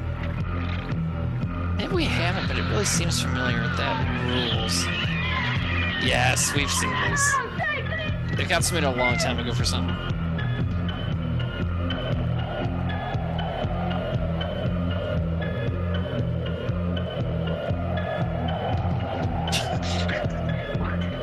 What's going on here? Amazing. Italians. That's why they just call it Alien 2. Okay, we'll proceed to make contact. Okay, boys, this is it. We're about to begin rescue and lift operation. Go!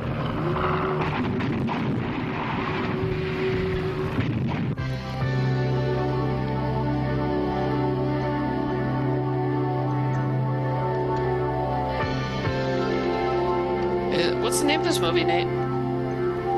Still alive! I don't know. don't speak Italian. Down here, quick! Get out the box and tackle him. Set it up. Right. Is Sam Cromwell, you think his real name, or do you think it's like a pet name? I think it's, yeah, because they do that in Italy quite a bit. Sanguccio Cromnati. Splashdown is scheduled for Yeah, dude, check it out. Written and directed by Ciro Weather Ippolito. conditions in the splashdown zone are clear and favorable. The Navy Like the is music. standing by to There's some recover the great sample gore in this, as too. soon as it hits the target area. Frogmen will then secure the flotation belt and open the entry hatch.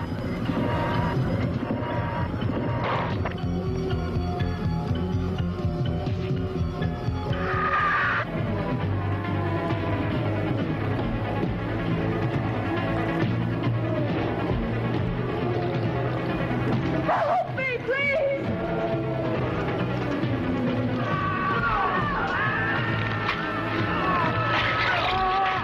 Oh man, that's great. Yes. Ripping your own head off. Pooped his head. He did poop his head. What's this movie called?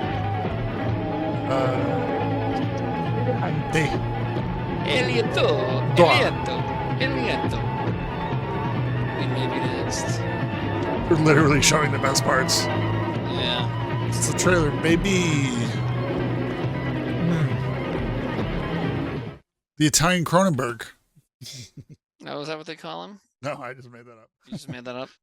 Okay, so Alien isn't 2 it- on Earth. So Sam Cromwell's real, that was a pseudonym, and real name Ciro Ippolito. I'm pretty sure I've got that before, but I don't care. 2 points. Spread it all over my chest and hair. But yeah, a little too long, but Here's my thing. It was a little too long. The gore was great, but it was just like those scenes. You know, I feel as a trailer it didn't really give me any of the story. You know, you are right. Because as soon as I said two, I'm like, I'm gonna go one. One from me.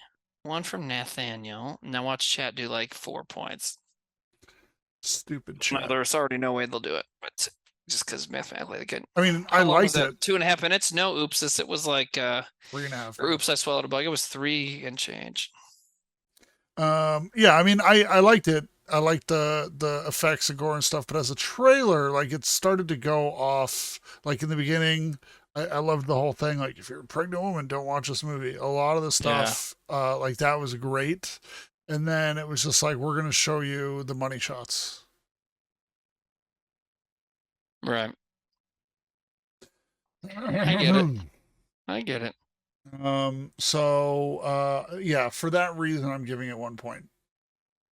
Enthusiastic one, though. I get it. They missed a few opportunities to showcase the title and the director. True. You know, like we didn't know, what was that movie called? Timmy kept asking the whole time. What? No idea.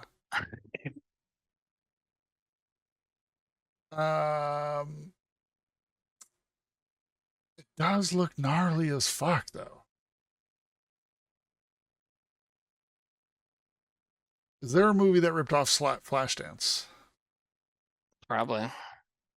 Because that would be a movie trailer to watch. I did like the part where it shit out the dude's head. I mean, his head fell off his It looked shoulders, like it was you know, being but it looked pooped. like it was Yeah. being shit out. Yeah, for sure. Did you guys Yeah, ever we watch gotta do Barbarella? this. That movie changed me as a wee lad. I want to watch I've it. seen the intro. I've seen the movie before when I was younger, and I loved it. And I want to watch it because I think it's super fun. But there are some TOS scenes. But maybe, you know, I have a button that zooms in. We watch some stuff, and it'll be like a TOS thing. I'll get like sensitive, and I'll hit a button, and it zooms in my face, and then I'll just describe the TOS scene. Because I have gotten suspended on Twitch for a week before, Timmy, because I watched the Canon Films documentary. Yeah, I remember that. Abby Sally says, also, thank you, Timmy. I just spent $30 at Criterion for The Karate Kid. Timmy's favorite kung fu movie. That's not Interesting. true. It's not my favorite, and I seriously doubt that's real. All right, so What do we chat got? gives 6 that 6 points because we should be 2 wrapping up. We points. each got one more left, and it's All right, time to so start going. that is 2 points. What'd you say? 2 points? I give it 1. All right, so 4 points going to Voodoo Cowboy. 4 points. Voodoo Cowboy. All righty, so okay. There are too many good ones. There really are, but I mean, this one I think is king of a certain sort of genre, so it needs to be shown. Abby Sally, what'd you buy at Criterion? Oh, the same guy did Alien 1, huh? Okay, here we go. It was the final voyage of America's mightiest battleship. What's on this helicopter? This little sweetheart, Miss July 89. God, I love this business. I love you. The party was wild. Love you to death. They really knocked them dead. Imagine this arsenal of tactical nuclear weapons falling into the wrong hands. The Pentagon never did. 4 minutes ahead of schedule. Damn, I'm good. Now, a team of terrorists have taken over. I love how he's supposed to be playing but like there's Bono. just one thing they didn't count on. The cook. Oh, God.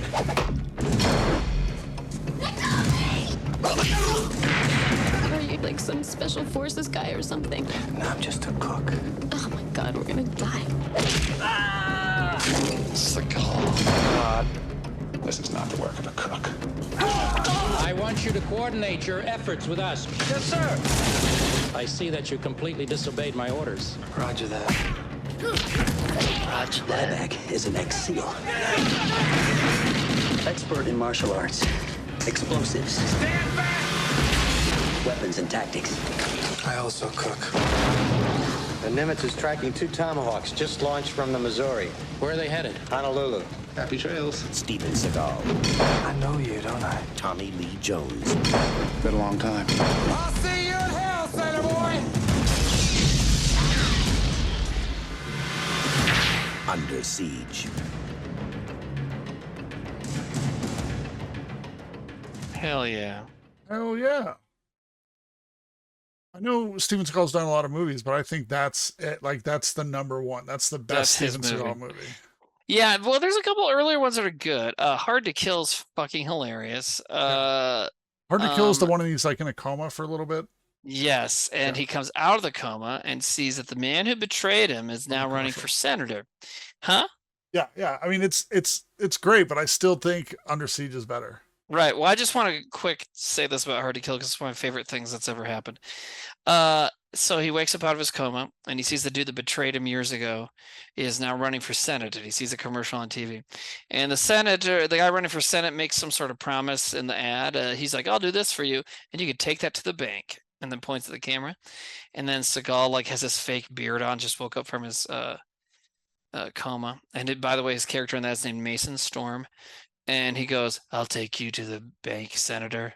The blood bank. Anyways, Under Siege. That was a pretty good trailer, man. There was even more or less a butt in there, so. I would say one of my favorite moments of like Self-Suck Saturday is like Zach explaining this to Sam and Darren. And Explaining that. Yeah. And then Yes. you come on late and they're talking about it and you get really excited and you explain it like the same way. Like you guys had very similar stories, but there was no way for you to tell see his story. It was a very fun moment for the Self-Suck show because you guys were both really excited saying the same thing. But be honest, mine was better. Right? Yeah, true, I mean, true. Yours had more love.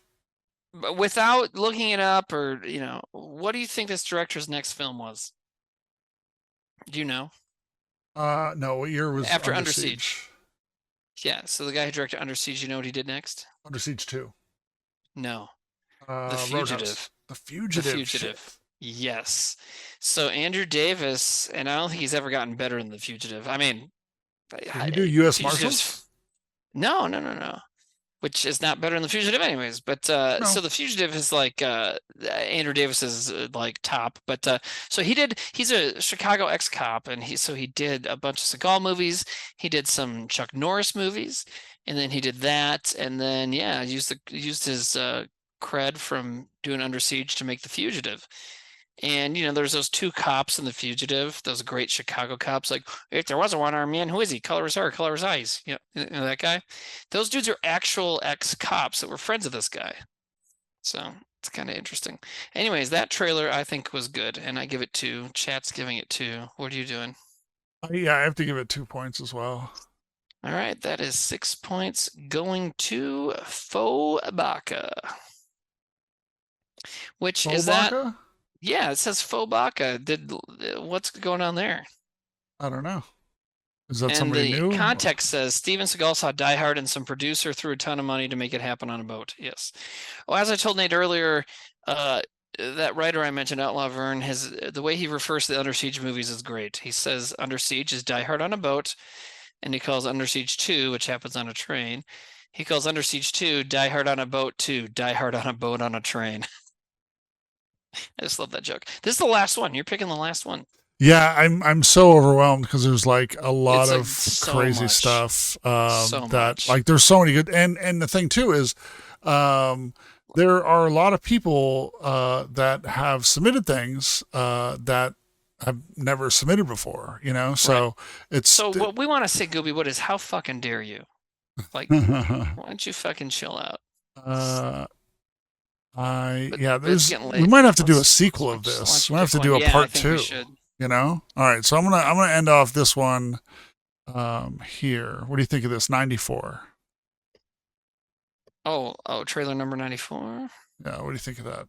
You heard I that? almost picked that. No, Okay, so let's go do for it. I almost picked it. I like and we haven't seen that movie ripped off yet, so. And I don't think we've watched a trailer from this person before, so. Yeah, I don't think so either.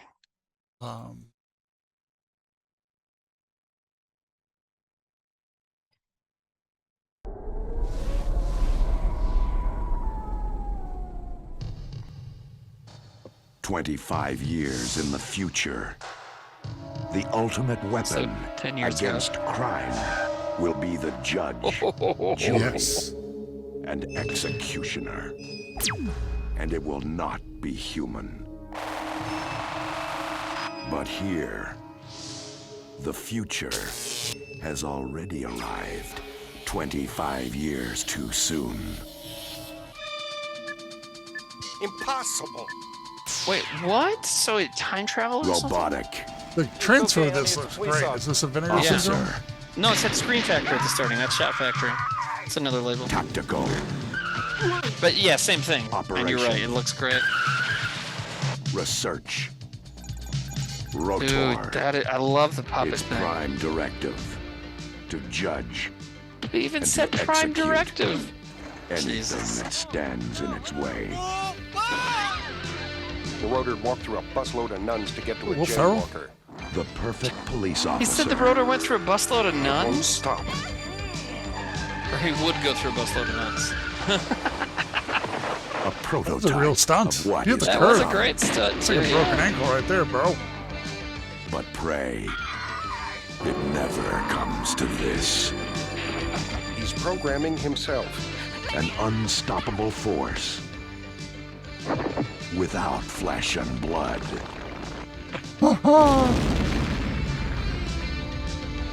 Rotor. Wow, that was a good last entry, man. I love it. I do think we've seen that a trailer for this movie before, but we probably have. In the context of this, maybe it's a while ago. This looked different. Oh, look at the split! It's a double feature of Millennium and Rotor. What now? The last scene of the trailer was like buy it now on Scream Factory. It's Millennium on one disc and Rotor. Oh, okay. All right, so this is the last movie tonight. I thought this looked great. This is an easy 2 points for me. Yep, I loved it as well. 2 points from the Slut Boys. 4 points. 2 points from the Slut Boy. 2 points from the Slut Boy. 4 points from the Slut Boys. Say it again. Slut Boy. Slut Boy. With me ordering Slut Boy. Listen, there are sales. Wait, did we hear if the people who bought stuff on Criterion, they are having a sale right now? Because they normally have sales in July, but I didn't see anything about it yet. But anyways, but if I don't buy any more movies this year, right now I've bought a total of 46 titles this year, but some of those are box sets. So this year I've bought 69 movies. So I really should stop. Criterion titles are half off at Barnes & Noble for the month of July. Oh, it's Barnes & Noble. They're doing that already? Yeah, dude. Barnes & Noble goes crazy in July. They do that. And then if you are good on your fancy, well-respected movies from Criterion, a little bit later in the month, Barnes & Noble will start doing 50% off on all Arrow Video titles. So, fucking... Anyways, also says, I really want that second Shaw Arrow. What does that mean? Is that a Arrow Video puts out the Shaw? No, it's the thing I was talking about, Shawscope. You know, the thing I showed a few months back, the big Kung Fu collection. Yeah. Shawscope Volume 2 is what that person's talking about. I do not have that one yet, but I'll get it eventually when it is on sale enough. Rip my money. All right, so what do we got? Thelma and Louise. How many is it? You think it's a lot? Oh, 50% off box sets. 50% off Hollywood classics. 50% off women filmmakers. Well, see, so it's 50% of everything. They just show you all these weird little categories so you can kind of narrow down what you're looking for. You know, you gonna buy the 4Ks, Timmy? No, I don't have a 4K player. Remember? Were you doing that on purpose? Because you know that I don't do that, little bastard. Yeah, I was doing that on purpose. Anyways, Godzilla. Okay. All right, so I'm gonna give Rotor 2 points. Let's finish the show. Okay, points. I gave it 2 points too. Chat gave it 3. Holy shit! Good job, guys. So that's 7 points. I got it. Well, it was your choice, but I can do it. I'm looking at it. 7 points going to Jasper. 7 points to Jasper. Jasper. Let us. Yeah, sort by points, my friend. We didn't get a lot of 7s. Oh, we got an 8 and 3 7s. Right. So should we just do that should we just do those 4 for trailer of the night? Yeah, because we got like 10 6s. So we're just gonna go. Yeah. Okay. You ready? All right. Holy shit! I almost fell off my chair. That was crazy. That would be embarrassing. Dark Bastard do 6s. Yeah, man. No, it'd be the first time I ever embarrassed myself on the stream too. We're not gonna have people vote for trailer of the week out of 16 picks. All right, give me the top 4, whatever the 8s. 3 7s and an 8. We got Hobgoblins, Billy Owens and the Secret of the blah blah blah. Wait, what is probably just put Billy Owens and the what? Secret of the, I can't even see the whole thing. Billy Owens and the Secret of the Runes. Shut up. Okay, I got it. Billy Owens and the Secret of the Runes.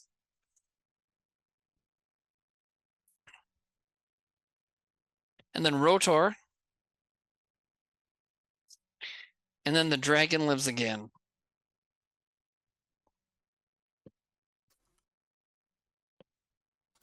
Interesting. What are your takes on this list? I'm not saying shit, man. You know how this goes. I'm not doing anything. Really? You're not going to? I'm not going to say anything.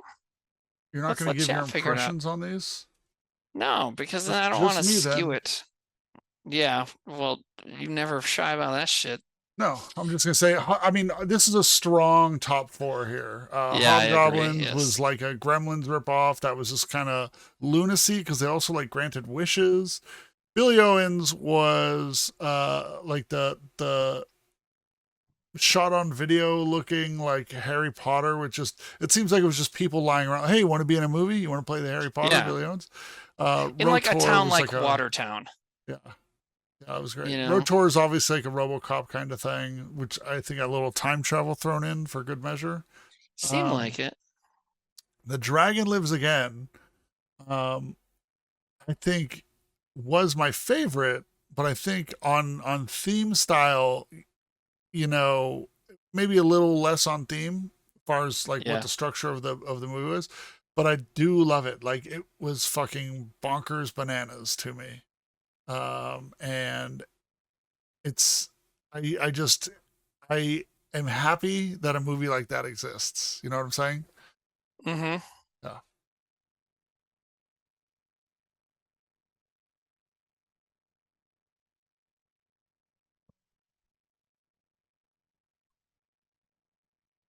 What do you think, Timmy? Hold on. Oh, Jesus Christ. What the I don't know what just happened. Okay, sorry, I'm doing too many things at once. Man, those are all good. I'm the least into Dragon Lives Again probably from this. I think for me it's right between, which is what chat seems to be agreeing with because they're tied right now, Billy Owens and Rotor. So, oh, it just changed a little bit, but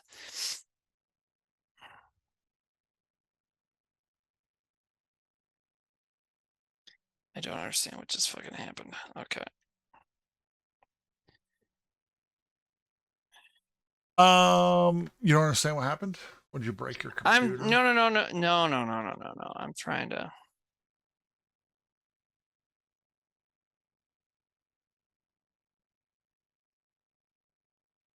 Time Bandits is on sale. Yeah, pretty much everything they do will be on sale. They're making me change a password right now. And it's going to be on all month. Like, I'm not even going to buy any right now. I'm just going to look and see. But I have a wish list from last year of all the stuff I didn't buy, so I can just look at that. Is Salo a good movie? Isn't that one supposed to be really fucked up? Oh, never seen it. Oh, okay. Not seen a lot of movies. Right. Salo like Halo? Okay, so the ones I had saved from last year that I didn't get were The Japanese House, Princess Bride, Criterion version, Citizen Kane, which is pretty good, Thief, which is a great movie. Anyways, they're voting right now. Okay, I think Rotor is gonna win. Bruce Lee, his greatest hits, the Criterion Collection. Yeah, is that on sale? That's got to be on sale too. 5 movies, 4K, for $62. That's not bad. The box set. And plus, it's going to be really good shit. As far as the transfer, the audio, the packaging, the booklet, the special features. Criterion's really fantastic about that stuff. I mean, that's why they call themselves that, Like, this is the Criterion. This is the quality against which all other things shall be judged, We are going to put out Johnny Mnemonic. Yeah, but that's also why they kick ass, because when you look at their full catalog, they got Citizen Kane, you've got Doctor Strangelove, you've got all these famous Hitchcock movies, then you've got The Rock, then you've got Malcolm X, and then you've got Dazed and Confused, and then you've got Johnny Mnemonic. It's like they just don't give a shit. They're going to do everything they want to do, which is cool, I will point out, though, we had mentioned earlier, someone in chat had mentioned earlier, that After Hours was coming out, and you can still pre-order it, which is cool. It doesn't come out for another couple weeks. And you can do the 50% off for pre-order? Oh, that's great. Yeah, they do that. And a lot of these imprint, or a lot of these boutique labels do that. Vinegar Syndrome just did that too. For Showgirls, they put out a nice, you talk about like crazy movies to do the total balls out, I guess in that case, tits out, nice edition. Showgirls, that's fucking fantastic. You know what I mean? That's great. Have you seen Showgirls 2? No, I did not know there was a Showgirls 2. And there's this, let me explain. Pennies from Heaven. Wow. Okay, so Showgirls 2, I think was written and directed by the girl who played Penny. And so it's called Pennies from Heaven. Yep, okay. It is... Who is Penny in Showgirls 1? Is she the bad guy or something? No, she's just another one of the girls. Okay. It is crazy stuff, because it's like, at some parts, it's like hokey and supposed to be funny. But it's like really not. Like she's trying to make it funny. So there's a little bit of like inside, like wink to it, but it's still like not good. I did watch a Fasterpiece Theater version of it on Museum of Home Video, which is going to be on tomorrow night, museumofhomevideo.com. They got kicked off of Twitch But they have such a quality program on Tuesday nights. Justice in the world. Yeah, so they do. I don't know if they will be doing it all the time. I know they're going to be changing things up for July, but they will edit down a movie that is like ridiculous. A lot of the bullshit that we watch here of trailers for, but the movie for 2 hours is going to drag. So they edit out a lot of the parts that you don't need to see, but you can still get a sense of the story and you see the crazy parts and make like a 45-minute thing out of it. So, Showgirls 2 is 2 hours and 20 minutes. I saw a 45-minute version. What? It is very bad, and it's insane. Like watching it, you're like, what the fuck? Yeah, you say what the fuck through most of it. So how are we doing on the thing? I think we can call it. It got pretty close. It's pretty close. It was going back and forth. There's only like 1 point. I feel I should give it 3 more minutes, just because that's what we usually do for it. We'll see what else I shouldn't buy that I'll buy. So there's 46 people here in the voting. Only 46 people voted. So if you have been watching or listening, a lot of our people will listen to the show while they're doing work. Now is the time you want to tab over because you can actually vote, because a third of the people watching the show have voted. So that means 2/3, if my math is correct. Are they watching it? Are just listening. Joe Dirt is on Criterion now. That is insane. There's no that way is that's insane. True. That's not true. I have to look though. I have to look. I'm gonna look too, because you never know. But I know. Come on.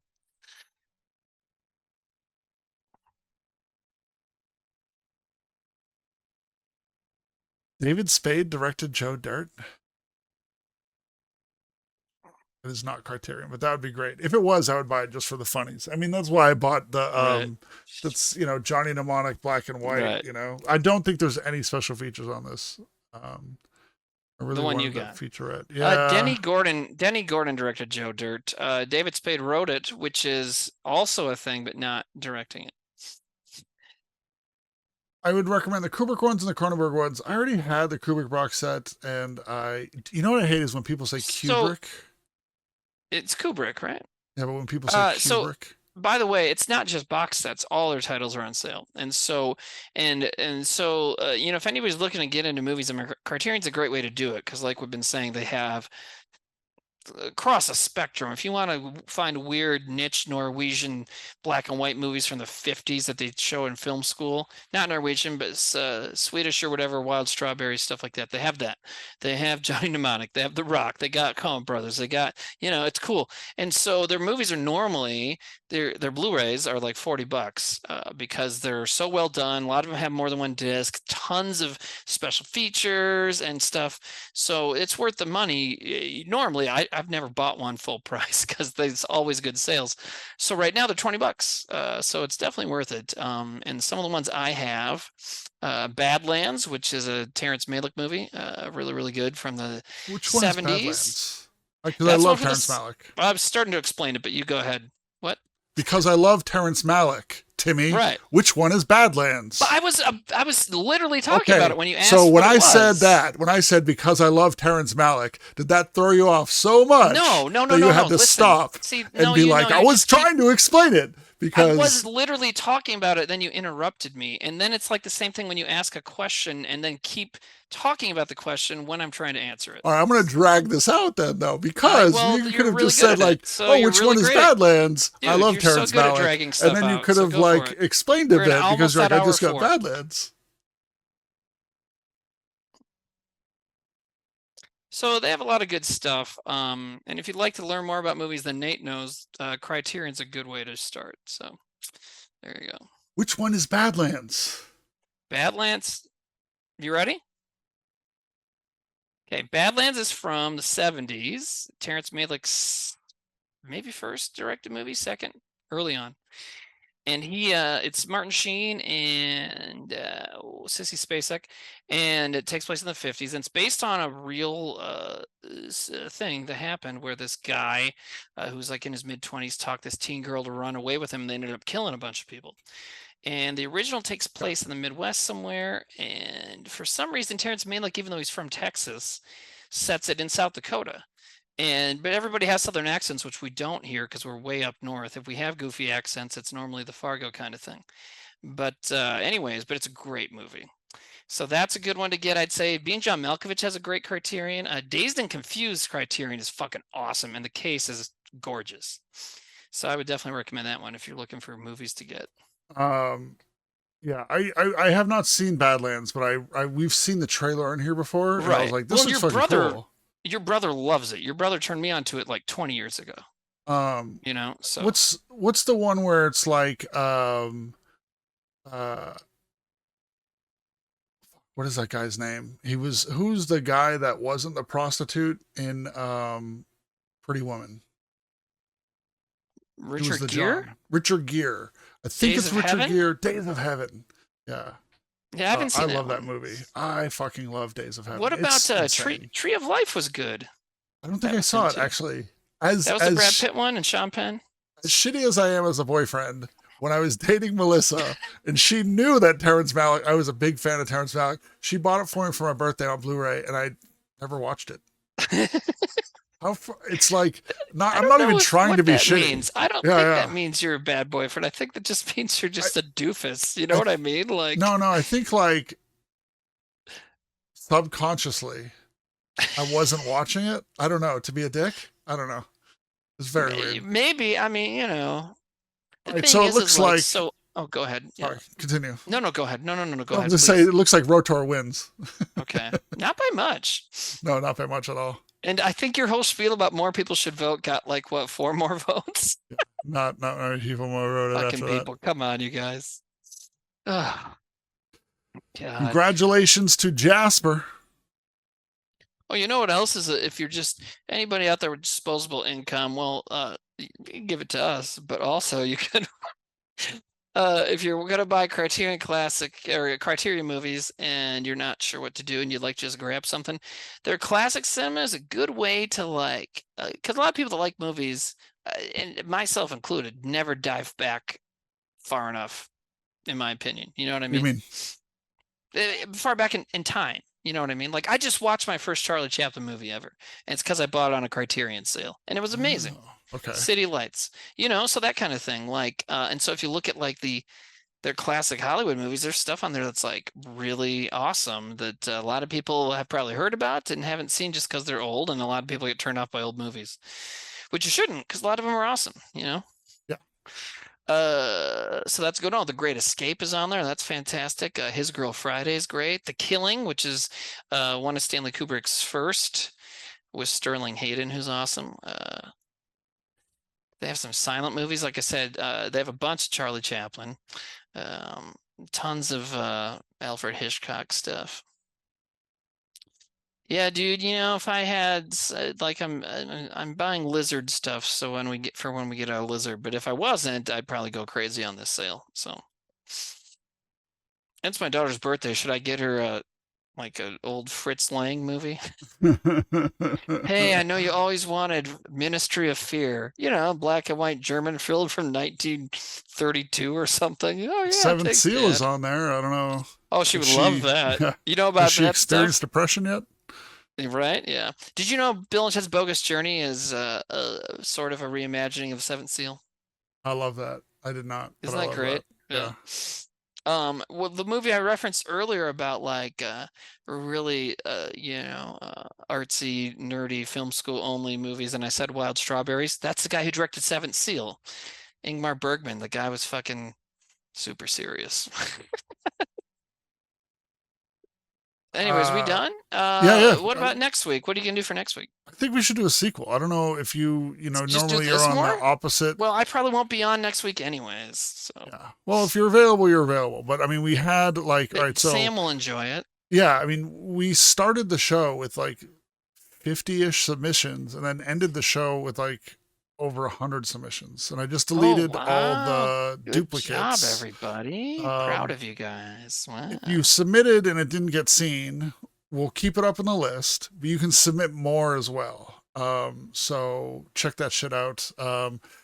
Again, like if you're like, well, I submitted this movie and nobody watched it, it's still going to be in the list. It's going to be available. Right. Some of you people, Moondoggy, you have 6 movies that we haven't watched that you submitted. So submit another one.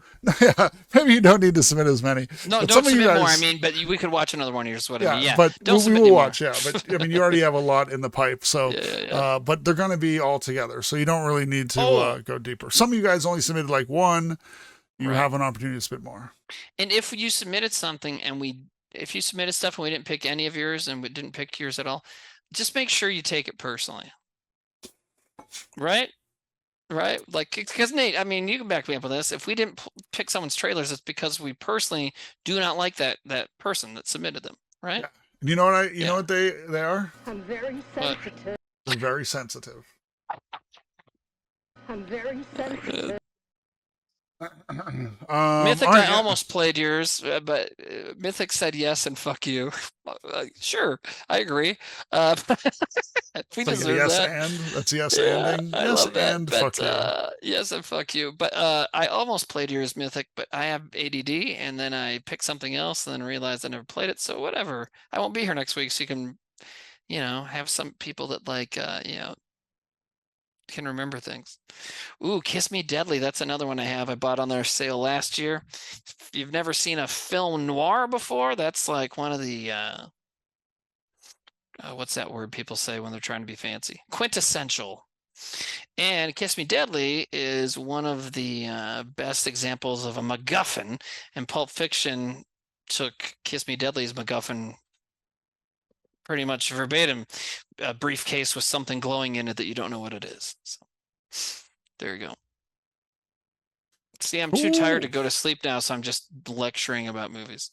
Hey, at least you're not like gonna drink a bunch right now and then go to sleep, and then like somehow get drunk while you're asleep, and then wake up and throw up. So you're a step ahead. I think the message for me and Nate is never turn 40, guys. Just don't do it. And you're older than me. You're like 44, right? I'm like 27. Oh, that's right. You're 27. I always get that mixed up with 44. It's still not creepy if I date 25-year-old girls. Well, that's why you and Abby Sadler are getting married, right? Yes. Don't encourage her. I know. We should not encourage her to like older men. Older men are terrible. It's true. Also, younger men and men your same age. It's true. We're just the fucking worst, no matter how you slice it. Elderly men are also awful. No, date 85-year-old men. Well, I don't know if I mentioned that on the show or two before, but when we went to Indiana Jones Land, it was all old people. Yeah, because we talked about that. Okay. They want to see their own. There like, should be more movies with olds. We're tired of these young people with their beautiful breasts and smooth skin. You followed me on Twitter. Thank you so much, Jake. I appreciate it. I hate it when I can see a man's abs with no stretch marks. I want someone whose nipples touch their belt. Let me see here. I will give you some you options. Nipples we have for anybody that's up and wants to watch a movie, Away Stork Away from chat, we'll be doing an after watch party probably. We also have Dad Feels up, Forest of Wires is on, but I think we've rated all them, but I don't think we've rated Frank Howley in a while. Do it. So we're gonna raid Frank, but just let you know, if you want to do a watch party, Away Stork Away is up. And Carl DeLinden is doing his wizardry stuff, and Dad Feels is boxing a picture of Timmy, it looks like. He's angry at Timmy for some reason, and he's calling Timmy out to fight in the future. Are you talking about like from 3 months ago when I wasn't mad at him, I just wanted you guys to stop? I understand. Is that what you're talking about? Yes. I know you're joking, but it'd be really funny if that was true. Yeah, we're rating Frank. Fuck that guy up. But there's a lot of. All right, so everyone go into Dad Feels' chat and tell him that Timmy is challenging. I don't want to fight anybody. You should. I'm too tired and lazy to fight. People. I don't want to. Yeah, but you have to like do sit-ups. I don't want to do that shit. Timmy, you know what we watched on Stork's channel was Crimson Tide. Have you seen that? Oh, that's Hackman and Denzel Washington, right? It's amazing. I have not. If you've never seen it, or actually good. No, it's Which actually do you good. mean? I think it's one of my Okay. favorite movies. Okay. That should have a Criterion. But it is hard to hate Denzel Washington. Well, Hackman obviously too. Denzel, man, I mean both those guys, just the charisma is, yeah. How can you be against them? It's a solid movie. I highly suggest checking it out if you haven't. It's better than Hunt for Red October, and a lot of people are like, "That's the submarine movie." No. The only thing I've ever felt about Hunt for Red October is the brilliant way they decided not to have subtitles for the Russian people. The just camera have move. like Scottish accents. Well, right, for the one actor who's we pretended was a good actor until he got grumpy and died. Anyway, so no, it zooms in on some, I think it's his mouth or one of the Russian characters' mouths as they're speaking Russian, and pulls out and they're speaking English. It's like that was cool. It's really cool. I forget exactly how it works, but something like that. But yeah, I mean, besides that, it's like, yeah, Alec Baldwin, man, yeah, I love Beetlejuice. Oh yeah, I heard he was in Beetlejuice. Alec Baldwin? Yeah. Yeah. He does in good movies. Yeah, like that, and he's the narrator of Royal Tenenbaums. Oh yeah, he's got a good voice. Oh, Awful you already aim, rated. You already rated somebody. We should go, huh?